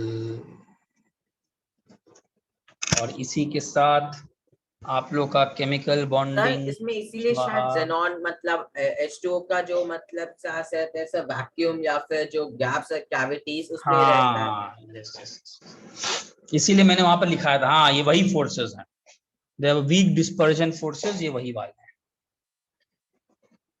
हाँ, चलो आप लोग का केमिकल बॉन्डिंग को, ऑड इलेक्ट्रॉन यार में क्या वो एक्चुअली में है नहीं बुकलेट में, तो उस पर ज्यादा क्वेश्चंस है नहीं, इसीलिए चलो ठीक है, मैं करा दूंगा नेक्स्ट क्लास ऑड इलेक्ट्रॉन्स के बारे में, कुछ बातें बता देंगे, आधे घंटे की बात है, वो कोई लोड वाली बात नहीं। मतलब वो बुकलेट में नहीं है यार, वो ऐसे हम लोग करते हैं अलग से। ठीक है, स्क्रीनशॉट ले लो इसका।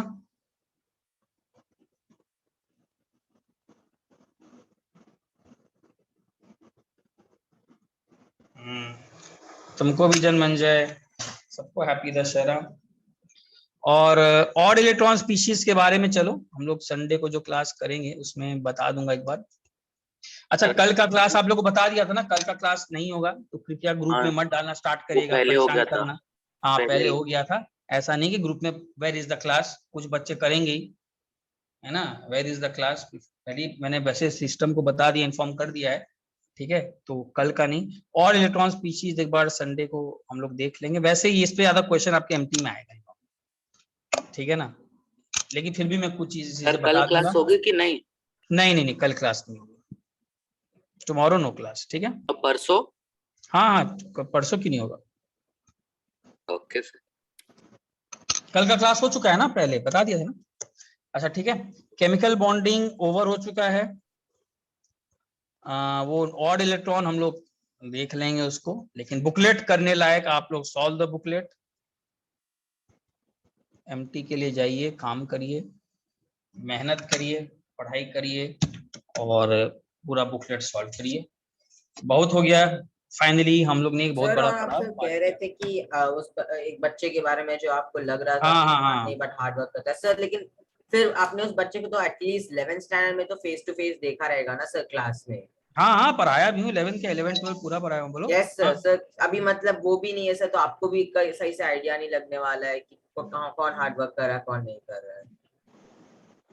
नहीं यार, वो मुझे तो देखो यार, सिंपल सा बात है, हार्ड वर्क वैसे ऑनलाइन में ठीक है, मान लिया थोड़ा उतना आइडिया तो नहीं मिलता है, तो इसीलिए मैंने एक चीज बोला ना, मुझे ऐसा लगता है कि हार्ड वर्क आप लोग खुद अपने आप से, अगर तुमको लग रहा है ना सीरियसली कि मैं कर रहा हूँ, अंदर से आवाज आ रहा है तो तुम कर रहे हो, मुझे हमेशा से ऐसा लगता है, बिकॉज हम भी देते थे तो मुझे लगता था। अब देखो एक तो सही बात है, रिलेटिव टर्म तो है, ये मैं नहीं बोलूंगा, बट अगर मुझे जनरली अब, हाँ ऑफलाइन में तो ऑब्वियस बात है मुझे साहिल ज्यादा। रोड थे क्या हो भैया? कौन सा? साहिल भैया? नहीं साहिल नहीं, साहिल का बच्चा, साहिल नहीं रे, मैं उसका ऐसा कुछ ये नहीं है, इज अ वेरी